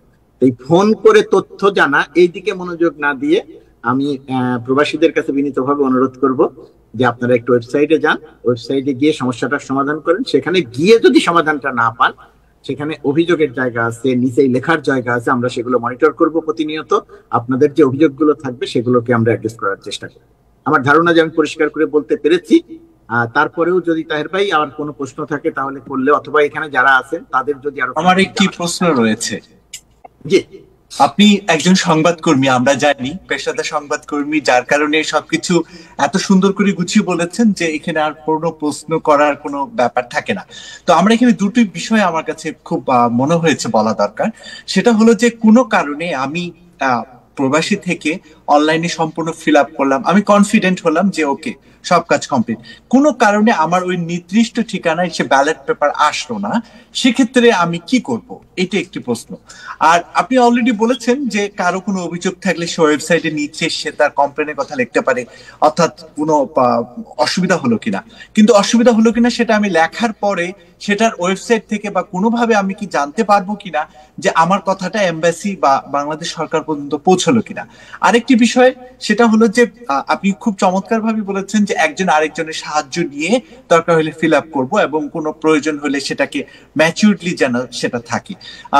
মানে এমবাসি সীমাবদ্ধতার কথাও আপনি বলেছেন যে ফোন না ধরা, সবকিছুর অর্থে ফোনটা না পাওয়া। তো আমি বলবো যে এমবাসি থেকে যদি কোনো কারণে এই সহযোগিতাটা দেওয়া হয় যে প্রবাসীরা প্রয়োজনে ফোন করে সহযোগিতা নিতে পারে, তাহলে আমার মনে হয় ভালো হয়। জি, আপনার বিষয়টি আপনাকে অনেক ধন্যবাদ। এই কথাটা আমি আর বাড়াচ্ছি না, আমি বিবেচনায় থাকলে আমি আমাদের অফিসে বিষয়টি আলোচনা করব। তবে আমি আবারও বলি যে এই ভোটার নিবন্ধন প্রক্রিয়াটি যেহেতু একটি, আপনি অ্যাপ স্টোর থেকে অথবা গুগল প্লে স্টোর থেকে অ্যাপটা ডাউনলোড করবেন। সাধারণত এই ধরনের অ্যাপ ডাউনলোড করে যদি কোনো কিছুর রেজিস্ট্রেশন প্রক্রিয়া সম্পন্ন করতে হয়, সাধারণত কোনো সমস্যা হয় না। এবং মোটামুটি ভাবে যারা স্মার্টফোন ব্যবহার, তো সবাই ইনফ্যাক্ট স্মার্টফোন হয়েছে, আপনারা যারা আছেন তাদের কেউই আমার মনে হয় না যে স্মার্টফোন ছাড়া অন্য কোনো ফোন ব্যবহার করে। এবং এখানে কিন্তু আরেকটা তথ্য দিয়ে রাখি, বলে তো এটা ব্যবহার করবেন, আমার মনে হয় না কোনো সমস্যা হবে। আর সেটা সমস্যা হলে নিশ্চয়ই সমাধানের কোনো না কোনো পথ পাওয়া যাবে, 1 নাম্বার। 2 নাম্বার হচ্ছে একটি ডিভাইস থেকে, ধরেন আপনার হাতে যে ডিভাইসটি আছে, এই একটি ডিভাইস থেকে আপনি কিন্তু একজনের রেজিস্ট্রেশনই করতে পারবেন। একটি ডিভাইস থেকে আপনি কিন্তু অনেকের রেজিস্ট্রেশন করতে পারবেন না। সুতরাং যার ফোন থেকে সে রেজিস্ট্রেশন করবে। Alright, thank you so much. So এটা কি আপনি যেটা বলছেন যে 24 থেকে 28 তারিখ পর্যন্ত পোস্টাল ব্যালট ডাউনলোড করে পোস্টাল ব্যালটের নাম রেজিস্ট্রি করতে পারবেন, ভোটার রেজিস্ট্রেশন করতে পারবেন।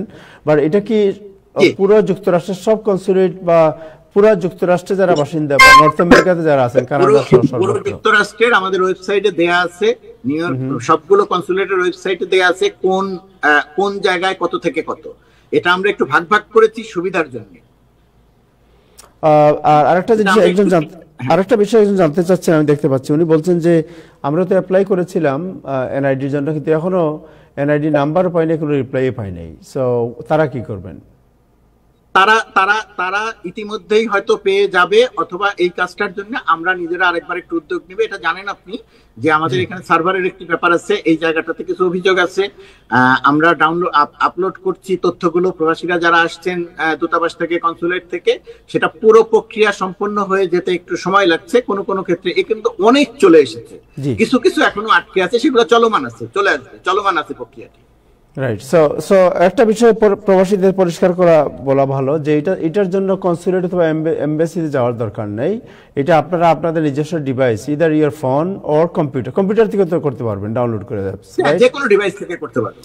যে কোনো ডিভাইস থেকে আপনারা নিজেরা ঘরে বসে এটা আপনাদের ভোটার রেজিস্ট্রেশন করতে পারবেন। এই জন্য এবং এটা খুবই সহজ প্রক্রিয়া। জান আপনার কাছে আপনার নাম লিখতে বলবে, আপনার পাসপোর্ট নাম্বার চাইবে, আপনার এনআইডির ছবি তুলতে বলবে, আপনার নিজের একটা সেলফি তুলতে বলতে, এই সবগুলো কাজ কিন্তু আমরা করে অভ্যস্ত এবং আপনার হাতে যে ডিভাইসটি আছে ওই ডিভাইসটি দিয়েই সব কাজ করতে হবে। Right, thank you so much. Anybody have any other question? Hasan ভাই, any question? Ibrahim Chowdhury Khokon, any question?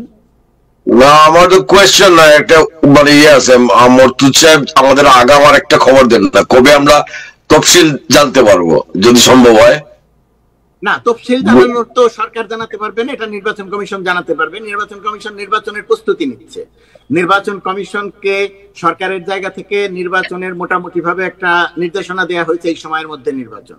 এখন নির্বাচন কমিশন সবকিছু পর্যালোচনা করে তারা তাদের সুবিধা অনুযায়ী তফসিলটা ঘোষণা করবে। 15 ফেব্রুয়ারির মধ্যে, প্রথম সপ্তাহের মধ্যে, ফেব্রুয়ারির প্রথমার্ধে ইলেকশন হবে। প্রথমার্ধে আমরা যেটা বলতে পারি যে ফেব্রুয়ারির 15 তারিখের মধ্যে নির্বাচনটি বাংলাদেশে অনুষ্ঠিত হবে। এটা নিয়ে কোনো সংশয়, সন্দেহ, কনফিউশন যাতে আমরা কেউ তৈরি না করি, আমরা আমাদের জায়গা থেকে যাতে এই কনফিউশন দূর করি। ভোট দেওয়ার ক্ষেত্রে বাংলাদেশের মানুষ বহু বছর ভোট দিতে পারে না, বহু বছর বাংলাদেশের মানুষ ভোট দেয়া ভুলে গেছে। তো সেই বাংলাদেশের মানুষের যেন ভোট দেওয়ার ব্যবস্থাটা করে দিতে পারি, সরকার সেখানে তার সর্বোচ্চ আন্তরিকতা নিয়ে কাজ করছে। আমরা যে যেখানে আছি তারা সবাই যেন এই ভোট দেওয়ার ব্যাপারে উৎসাহিত করি, সংশয় সন্দেহ যেন তৈরি না করি। আপনাকে একটা ছোট্ট প্রশ্ন করতে চাই যে আপনি জানেন যে দীর্ঘ 15 বছর আপনি যেটা বলেছেন যে বাংলাদেশের মানুষ ভোট দিতে পারে না, দিনের ভোট রাতে, রাতের ভোট দিনে, তারপরে ভোট দখল, নানা ধরনের অনিয়ম হয়েছে। এবং এই বছর এই নির্বাচনকে কেন্দ্র করে দেশে বিদেশে আগ্রহের যে আকাঙ্ক্ষা, এটা কোন পর্যায়ে আপনি নিজে বুঝেন? এবং অনেক আপনার পর্যবেক্ষক, বিভিন্ন দেশ থেকে অনেক পর্যবেক্ষকও যেতে পারে। সো আপনি তো ওয়াশিংটনে প্রেস মিনিস্টার, এবং নিশ্চয়ই যুক্তরাষ্ট্র থেকে অনেক পর্যবেক্ষক যাওয়ার হয়তো আগ্রহ প্রকাশ করেছে। How the government will entertain them or ensure them their access to watch the news? আমরা বর্তমান সরকারের নীতি, বর্তমান সরকার যেদিন থেকে দায়িত্ব নিয়েছে তার পরের দিন থেকে নীতি, যখন বর্তমান সরকারকে কেন্দ্র করে, যখন 5 আগস্টের গণ অভ্যুত্থানকে কেন্দ্র করে, যখন বিশেষ করে ভারতীয় মিডিয়া যখন গুজব ছড়ানো শুরু করে, ভারতীয় মেইনস্ট্রিম মিডিয়া এবং সোশ্যাল মিডিয়া, অনলাইন মিডিয়া যখন গুজব ছড়ানো শুরু করে, তখন বাংলাদেশ সরকারের অন্তর্বর্তীকালীন সরকারের প্রধান উপদেষ্টা ডক্টর মোহাম্মদ ইউনূস প্রকাশ্যে ঘোষণা দিয়েছিলেন প্রবাসী সাংবাদিকরা ভিসা চাইলেই ভিসা পাবেন, ইনক্লুডিং ভারত।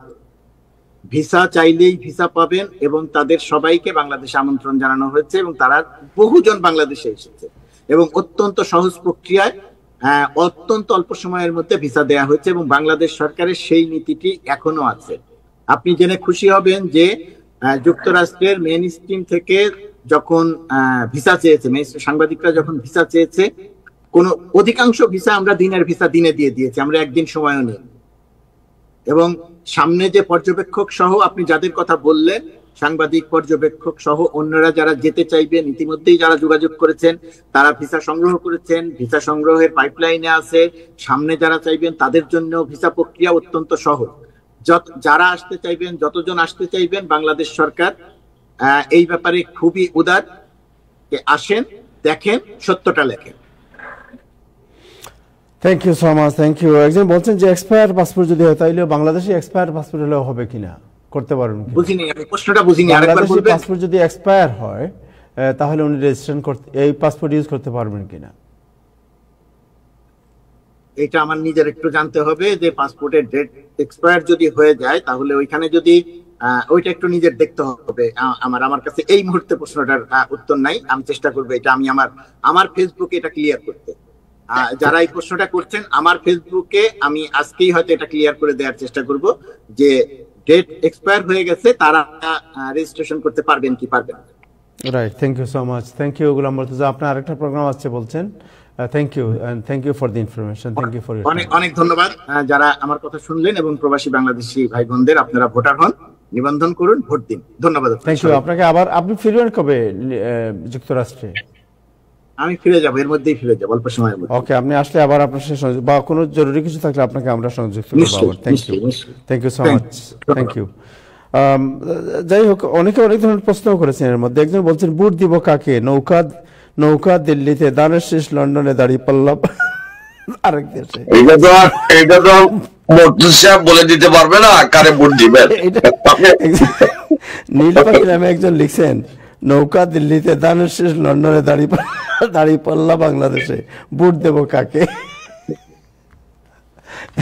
যাই হোক, সো আসাম ভাই আপনার কাছে যাই, যে আপনি একটু আমেরিকা আমাদের ট্রাম্প সাহেবের আচার আচরণ অনেক সময় খুব খুব মজা লাগে আমার, আমি ওনাকে ফলো করি খুব, মাঝে মধ্যে ওনাকে ভালো লাগে, মায়াও লাগে ওনার জন্য, এটাকে বলে মায়া লাগে।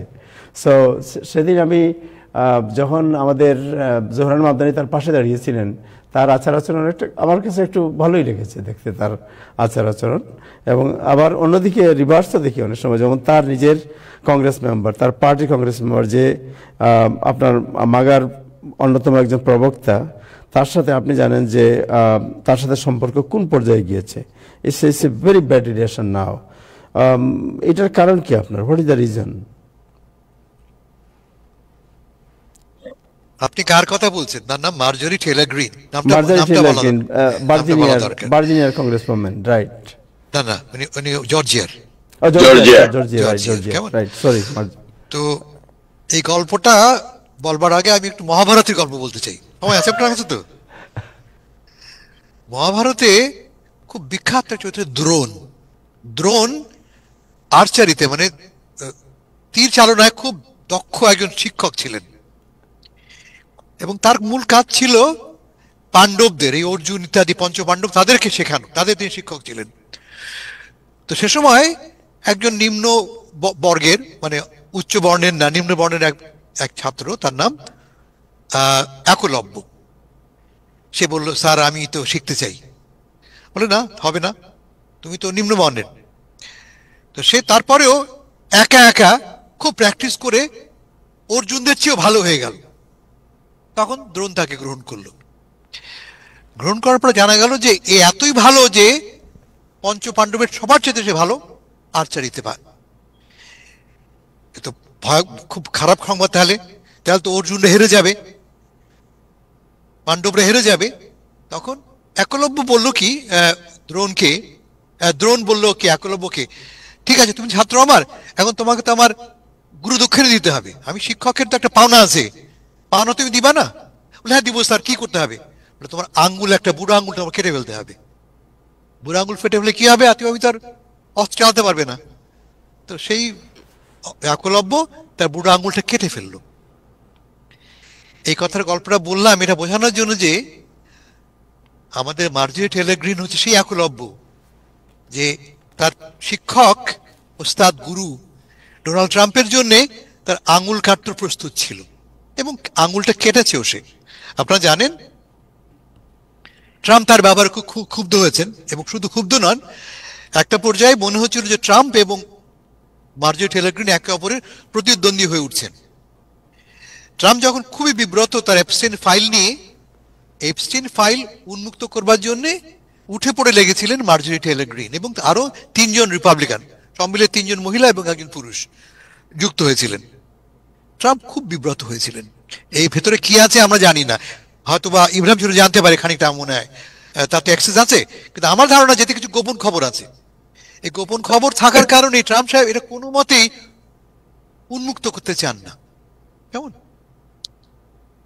কিন্তু এই মার্জরি টেলর গ্রিনরা যেটা করলো, এই যে সমস্ত মেয়েরা এপস্টাইনের হাতে, এপস্টাইন এবং তার অন্যান্য বন্ধুদের হাতে নিগৃহীত হয়েছে, রেপড হয়েছে, তাদেরকে নিয়ে প্রেস কনফারেন্স করে দাবি করলো খুলতে হবে, এবং আলটিমেটলি দেখা গেল যে ভেতরে ভেতরে অনেকেই রাজি এই ফাইলটা খুলে ফেলতে, উন্মুক্ত করতে। ট্রাম্প সাহেব না করছেন। ট্রাম্প সাহেব বলছেন কি হবে এটা দিয়ে, এটা একটা ডেমোক্রেটদের হোক্স, একটা বানানো গল্প, মিথ্যা গল্প, বলতে যেও না। যে মুহূর্তে তিনি দেখলেন যে ভোট হবে এবং ভোটে কমপক্ষে 100 জন ডেমোক্র্যাট ভোট দেবে, তখন তিনি সুর পাল্টে ফেললেন। তিনি বলে খুলে ফেলো, অর্ডার দিলেন তিনি এপস্টাইন ফাইল উন্মুক্ত করতে। এই মার্জরি টেলরকে তিনি বলেছেন ট্রেইটার বলেছিলেন, বিশ্বাসঘাতক বলেছিলেন। কারণ কি, তিনি শিক্ষক দ্রোণের উপরে যে শিক্ষকের উপরে যে মাতবরি করতে যাচ্ছে, তাকে অস্বীকার করতে যাচ্ছে।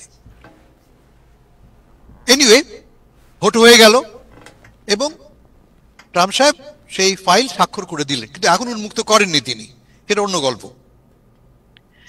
পাশাপাশি তিনি এও বললেন যে এই টেলর গ্রিনকে তিনি দেখে নেবেন, তিনি তার বিরুদ্ধে প্রাইমারিতে নির্বাচন করাবেন। আপনারা জানেন 2 বছর অন্তর অন্তর আমাদের কংগ্রেস নির্বাচন হয় এবং প্রাইমারিতে পাস করে আসতে হয়, unless you are uncontested. Trump সাহেব বললেন না, টেলর গ্রিনকে কন্টেস্ট করাতে হবে, প্রাইমারিতে আমি চ্যালেঞ্জ করাবো। এবং তার মানে যখন ট্রাম্প সাহেব বলেন আমি প্রাইমারি দেব, ব্যবস্থা করব, তার মানে যেটা খুব ডিফিকাল্ট হয়ে পড়ে, সে যেই হোক না কেন। যদিও টেলর গ্রিন তার এলাকায় অলমোস্ট 40% ব্যবধানে জিতেছেন, তারপরেও যখন ট্রাম্প সাহেব সরাসরি ভিন্ন অবস্থান গ্রহণ করেন, যে তার খুব ডিফিকাল্ট হয়ে পড়ে, সেটা বুঝতে পেরে টেলর গ্রিন পদত্যাগ করছেন।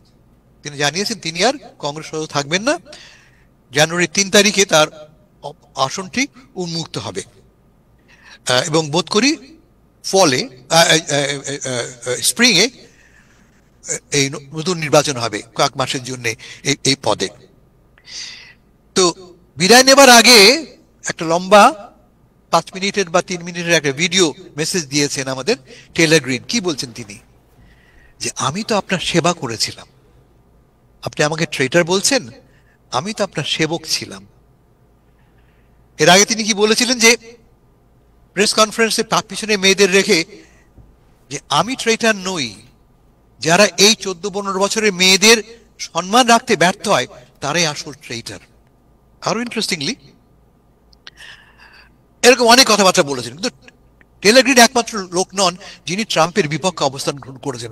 আমরা আগেই বলেছি 4 জন সদস্য আপত্তি করেছিলেন, তাদের যুক্তির কারণে, তাদের ইনসিস্টেন্সের কারণে ফাইলটা খোলা হয়েছে এবং কংগ্রেসের উভয় কক্ষের সকল রিপাবলিকান একজন যারা এই ফাইল ওপেন করার পক্ষে মত দিয়েছে, যদিও ট্রাম্প এটা করতে চাননি।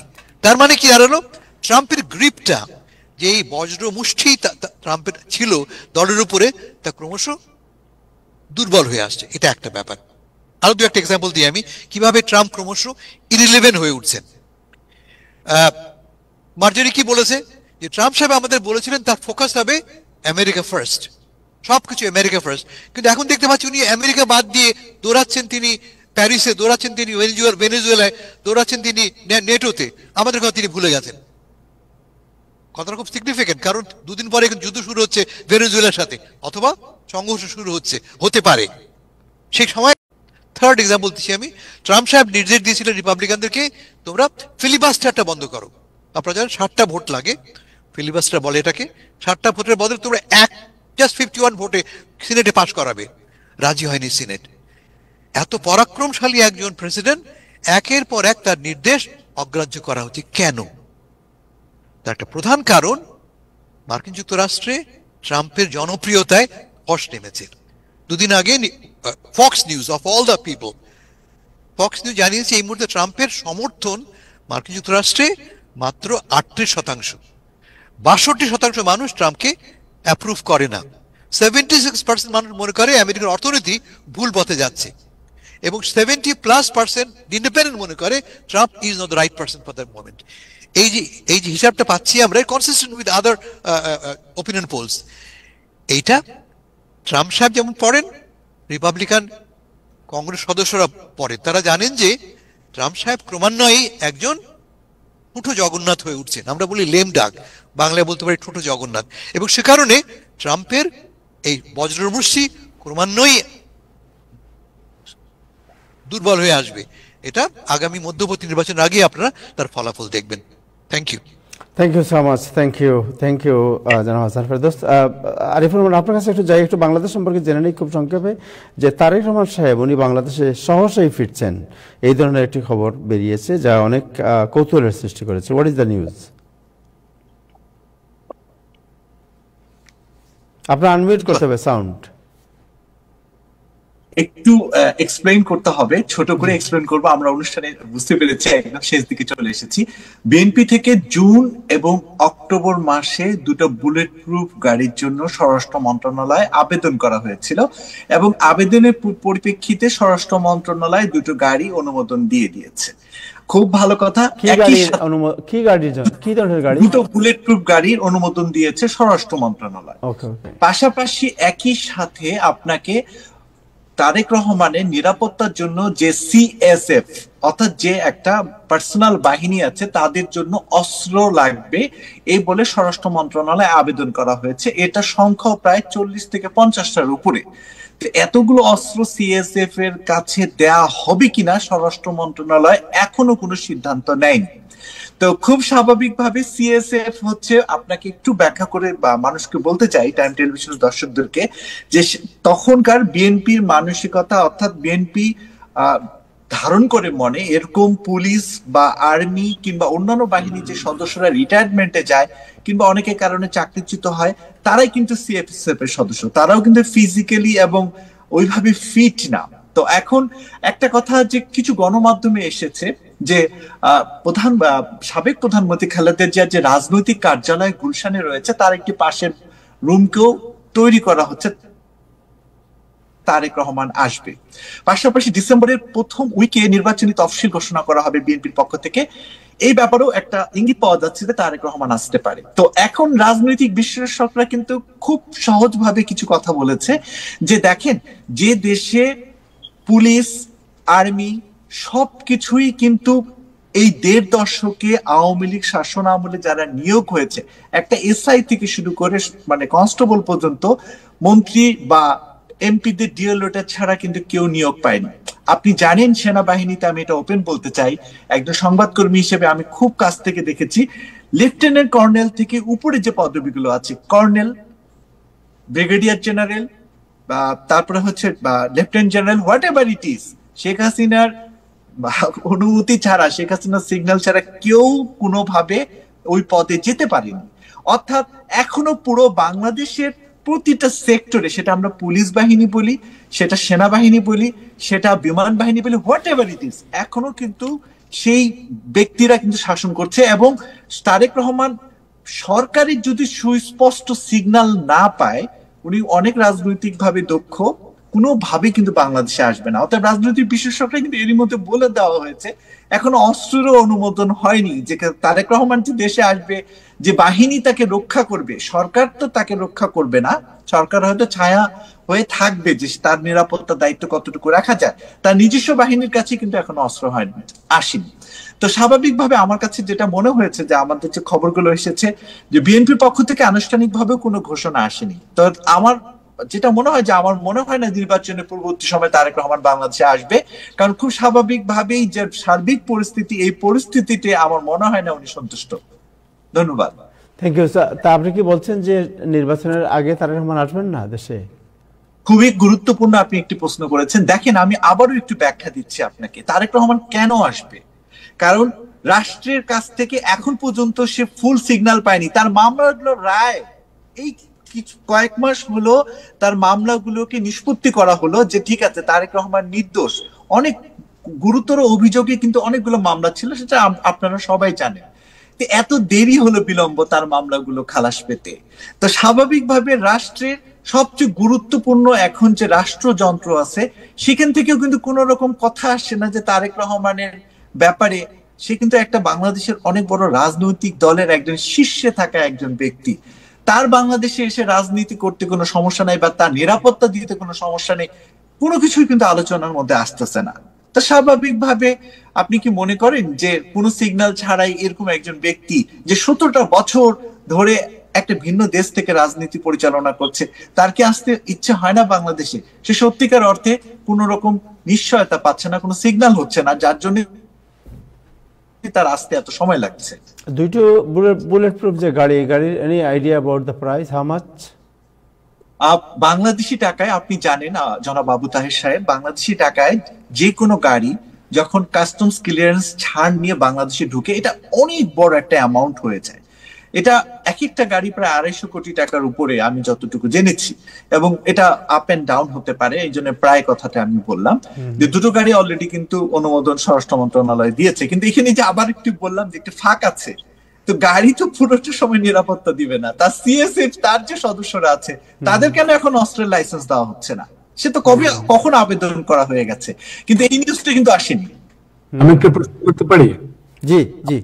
অন্যান্য যারা নেতৃবৃন্দ আছে ওদের কি এরকম বাহিনী আছে অস্ত্রধারী যারা তাদের প্রোটেক্ট করে? আপনি খুবই চমৎকার প্রশ্ন করেছেন। দেখুন, একটি ব্যাপার খুব সহজ ভাবে যদি আপনি চিন্তা করেন, উনি যখন বাংলাদেশে ছিলেন কিভাবে নির্যাতিত হয়েছেন, কতগুলো মামলার মুখোমুখি হয়েছেন। আপনি অন্যান্য রাজনৈতিক আমার প্রশ্নটা আমি একটু ব্যাখ্যা দিতে চাই। আমি বুঝতে পেরেছি আপনি অন্যান্য রাজনৈতিক দলের কথা। আমি কেন বললাম যে এটা যদি এক্সাম্পল না থাকে তাহলে মানুষ প্রশ্ন করবে যে উনি একটা স্বাধীন দেশে আসবেন, উনার বিএনপি এখন এমন পর্যায়ে আছে, সেখানে উনি আসার ভয় কিসের? নাম্বার 1। নাম্বার 2 হচ্ছে এই 50 জন বাহিনী নিয়ে আর 2টা বুলেট প্রুফ গাড়ি নিয়ে কিন্তু অনেক সময় বাঁচা যায় না যদি কেউ কাউকে হত্যা করতে চায়। আমার মনে হয় হত্যা করাটা এগুলো জনগণের ব্যাপার, তো আমার মনে হয় তার চলে আসা উচিত, পার্সোনালি মনে করি। কারণ এটা একটা এমন একটা ক্রাইসিস, এখন যদি এই বাহিনী হোক বা বুলেট প্রুফ গাড়ি হোক, এগুলো ওনার কিন্তু আমার যেটা মনে হয় যে ওনার সাহস ভীরুতার একটা ব্যাপার আসছে, এটা নিয়ে মানুষ পলিটিক্যালি ওনাকে পেনালাইজ করবে যে সবাই আসতে পারে, আপনার আসছেন না কেন? আমার জাস্ট পার্সোনাল ওপিনিয়ন। কারণ এই সময় আমি হলে যেতাম, কারণ একটা সাহস থাকতে হবে, যেতে হবে। মরবো তো আমরা সবাই, কিন্তু একটা দেশের জন্য এই সময় নেতৃত্ব দিতে হলে গাড়ি লাগবে, বাহিনী লাগবে। এটা কিন্তু ঠিক আমার মনে হচ্ছে না যে এটা রাইট ফর তারেক রহমানের পার্সোনালিটির জন্য। এই বিষয়ে একটু কথা বলতে চাই যদি অনুমতি পাই। জি জি, খুব সংক্ষেপে বলেন। জি, আমি একদম সংক্ষেপে যেটা বলতে চাই, দেখুন যে কোনো রাজনৈতিক ব্যক্তির তার পার্সোনাল কিছু কিন্তু অবজারভেশন থাকে, এবং রাজনৈতিক পার্সন হিসেবে তারও কিন্তু একটা দূরদর্শিতা এবং মুভমেন্টের বিষয়ে কিন্তু তাদেরও আভ্যন্তরীণ গোয়েন্দা বাহিনী থাকে। তো স্বাভাবিকভাবে হয়তো সে এমন কোনো কিছু সিগন্যাল পাচ্ছে না যার কারণে সে সাহসটা পাচ্ছে না বলে এটা আমার মনে হয়। সেটা হয়তো আচ্ছা, না হলে আমি এটা ঠিক মনে করি না। আমার মনে হয় আভ্যন্তরীণ কোনো গোয়েন্দার ব্যাপার স্যাপার আছে যেটা সেই, আমি সেটাই বলতে চাইছি। Thank you. ওই আভ্যন্তরীণ এরা বললো আপনি আসেন না, তো বাংলাদেশের রাজনীতি একজন লন্ডন থেকে চালাইবো, একজন ইন্ডিয়া থেকে চালাইবো, তো দেশটার রাজনৈতিক দল তো এখানে আসতো। এটা জিয়া ভাই যেটা বলছেন এটা জন আকাঙ্ক্ষার কথা, এটা তারেক সাহেবের সমর্থক হোক আর বিরোধী, দেশে আসেন, রাজনীতি করেন। এখন আপনার নিজেরই নিরাপত্তা, এখন এইটা একটু আগে মুর্তজা ভাই বলে গেল যে নির্বাচন নিয়ে যাতে সংশয় না প্রকাশ করি, কিন্তু এইসব এখন তারেক জিয়া যদি বিএনপি শীর্ষ নেতা, উনি নির্বাচনের আগে না আসে, উনি তো নির্বাচনের প্রার্থী, তারা প্রার্থীতে ঘোষণা করে, নির্বাচন কার সাথে কার হবে আমি তো এটা বুঝি না। আমি একটু যোগ করতে চাই, আপনি বাংলাদেশি পত্রিকাগুলো যদি, আপনাকে সম্মান নিয়ে বলছি, বাংলাদেশি পত্রিকাগুলো যদি আপনি একটু দেখেন, আপনাকে আমি চ্যালেঞ্জ দিয়ে বলতে পারি অতীতে যে কোনো সময়ের তুলনায়, আমি মুর্তজা ভাইয়ের সামনেও বলতে পারবো, অতীতে যে কোনো সময়ের তুলনায় এখন আইন শৃঙ্খলা পরিস্থিতি সবচেয়ে খারাপ। সন্ধ্যা হলেই ঢাকায় আপনি খবর নেন আপনার আত্মীয় স্বজনের কাছে, সন্ধ্যার পর পরে রাজধানীর বিশেষ কিছু এলাকায় মানুষ বের হতে পর্যন্ত ভয় পায়।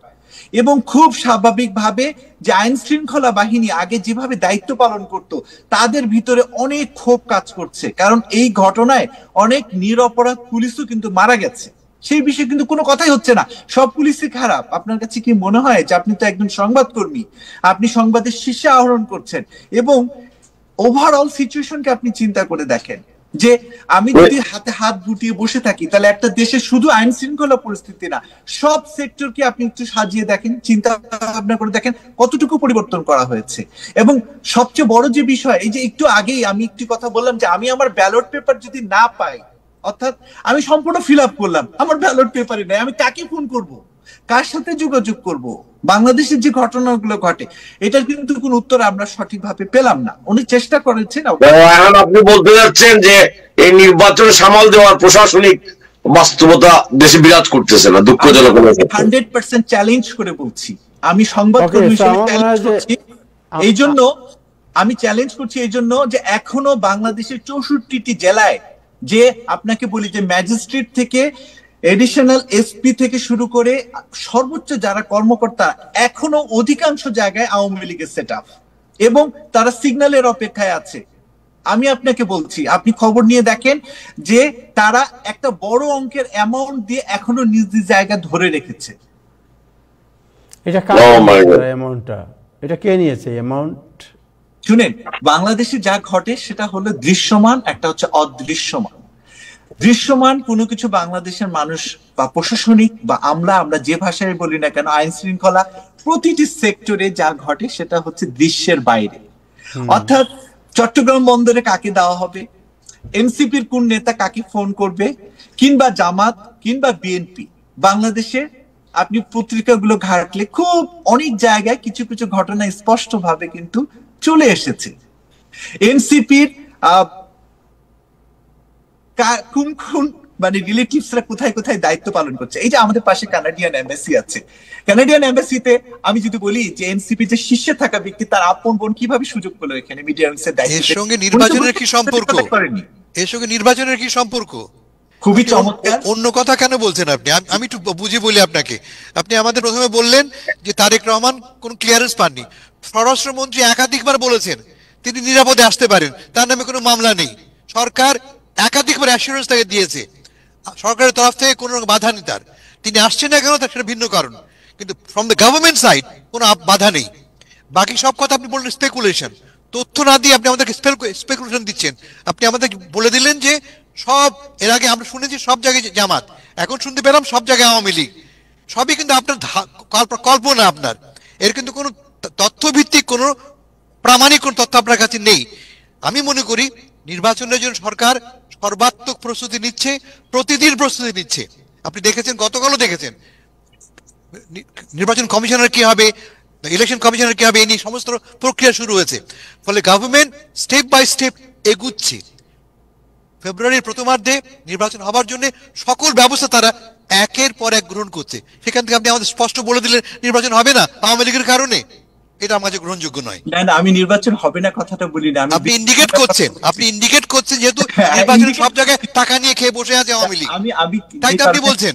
আমি আপনাকে একদম, আপনি খবর নিয়ে দেখেন যে প্রশাসনিক ভাবে ম্যাজিস্ট্রেট থেকে যারা এই 15 বছরে যারা এই সেটআপ আছে এখন বাংলাদেশে, আপনি খবর নিয়ে দেখেন তারা কিভাবে করে সামনে প্রমোশন পেয়ে এসেছে। আমি পুলিশের এডিশনাল, আমরা জানি সে গল্প তো আমরা জানি, তারা সবাই টাকা খেয়ে বসে আছে, টাকা খেয়ে নির্বাচন দেবে না, এই কথা আপনি জানেন। সেটা বলছি না, আমি বিশৃঙ্খলার কথা বলছি যে দেখেন এখনো কিন্তু শীর্ষে থাকা ব্যক্তিরা অনেকেই, আপনি সচিব থেকে শুরু করে আপনি একটু খবর নেন, সবার ক্ষেত্রে বলছি না। আমি আমার সংবাদকর্মী হিসেবে আমি তো লাস্ট 1.5 বছর আগে দেশটাকে ছেড়ে এখানে এসেছি, আমি তো দেখেছি, আপনারাও দূর থেকে দেখছেন অনেক কিছু। আমি সে কথাটাই বলছি যে আমলা থেকে শুরু করে আইন শৃঙ্খলা বাহিনীতে যে সেটআপ গুলো আছে এগুলোতে আরেকটু নজর দেওয়া উচিত, এতটুকুই। আমার মনে হয় যে নজর, আমরা তো বাইরে, ওনাদের নিশ্চয়ই ইন্টেলিজেন্স আছে এবং আরো অনেক কিছু আছে, এবং নির্বাচন অনুষ্ঠিত হবে। সো আমার মনে হয় যে ভালো যদি কোনো উদ্যোগ থাকে সেই উদ্যোগকে আমরা উৎসাহিত করব এখানে, বিকজ লাস্ট 15 ইয়ার্স আপনি জানেন যে বাংলাদেশে 30-35 বছরের অনেক যুবক যুবতী অনেকেই আছে যারা জীবনে ভোট দিতে পারে নাই। এই অবস্থায় যে বাংলাদেশের যে ভোট প্রদানের যে উদ্দীপনা, যে উৎসাহ, যে প্রেরণা মানুষের মধ্যে, এটাকে আমরা সবসময় আমার মনে এনকারেজ করবো। এখন অন্য কোনো আলাপ না করে, হ্যাঁ ডেফিনেটলি যদি আমরা দেখি যে যেটা কোনো ত্রুটি আছে, যে জায়গায় সিকিউরিটি প্রবলেম আছে, আমরা এটা আলোচনা করতে পারি, বাট নিজের হাতে স্পষ্ট প্রমাণ ছাড়া এই বিষয়গুলো আমার মনে হয় যে আরেকটু মানে চিন্তা করে বলা ভালো।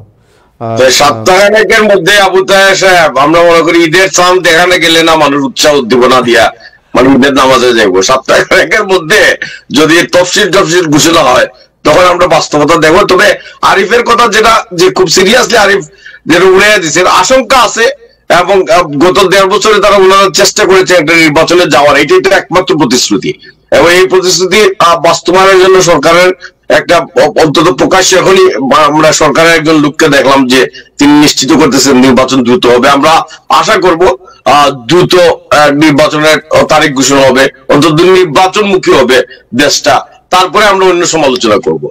রাইট, আমরা তো প্রতিদিনই আলোচনা করবো, আমরা watch dog, so will watch what's going on. But আমরা তো ধরেন যারা অথরিটি, এই যে আপনার গোলাম মোর্তজা সাহেব, উনি he is one of the spokesman for the government.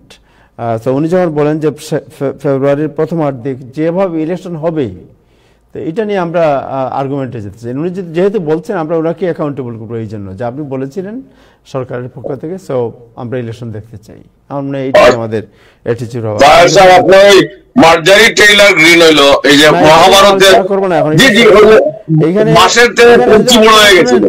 এইখানে আলোচনা যত করবেন, এটা হলে একটা জিনিস হচ্ছে যে পচা জিনিস, দুর্গন্ধময় জিনিস যত বেশি আঁচড়াবেন তত আপনার, কারণ আপনার নেতা না, উনি ওইখানে গিয়েছেন, গিয়ে উনি কাদের সেবা নিয়েছেন, কিভাবে নিয়েছেন, কি তার পরনে ছিল, এইসব খবর আরো বেরিয়ে আসবে। ওনার কাপড় আরো ছিল কিনা শরীরের মধ্যে, এটাও আরো আলোচনার বিষয় হবে। সো আমার মনে হয় এটা নিয়ে আলোচনা না করাই বেটার, সেফে থাকেন। Thank you so much. যেভাবে আমাদের যে খাবারের অভ্যাস এবং জীবনের যে অভ্যাস নিয়ে আমরা আলোচনা করলাম, আর কোনো কিছু আপনি কোনো সাজেশন আছে আমাদের কমিউনিটির প্রতি? সাজেশন যেটা আছে যে এটাকে আমরা এমন জায়গায় নিতে হবে যেন খালি মানুষের অ্যাওয়ারনেস না, সরকারিভাবে সিটির গভর্নমেন্টের কাছে বলতে হবে যে আমরা vulnerable community, we need more attention. এটা আমাদের যারা নিউ ইয়র্কের নেতৃবৃন্দ আছে তাদেরকে সিরিয়াসলি নিতে হবে। এটা আমি মনে করি না করলে কিছুদিন পরে এটা নিউজটা চলে যাবে, সবাই ভুলে যাবে। আবার ইব্রাহিমের ফ্যামিলির মতো আমার 5 জনের বাইপাস হবে, এটা হতেই থাকবে, এটা বন্ধ হবে না যদি আমরা যদি দায়িত্ব না নেই। আমি বলছিলাম বারবার মামদানি জেতায় খুশি হয়ে বিরিয়ানি খাওয়া থেকে আমাদের উচিত মামদানির মানুষ ঢুকা, আর বলে আমি তোমাকে কিভাবে হেল্প করতে চাই, তার যে কমিটি হবে বা গভর্নমেন্টের মধ্যে না ঢুকলে দেখা গেলো যে অন্যরা লোকজন ঢুকছে এবং আমাদের কোনো খবর নাই।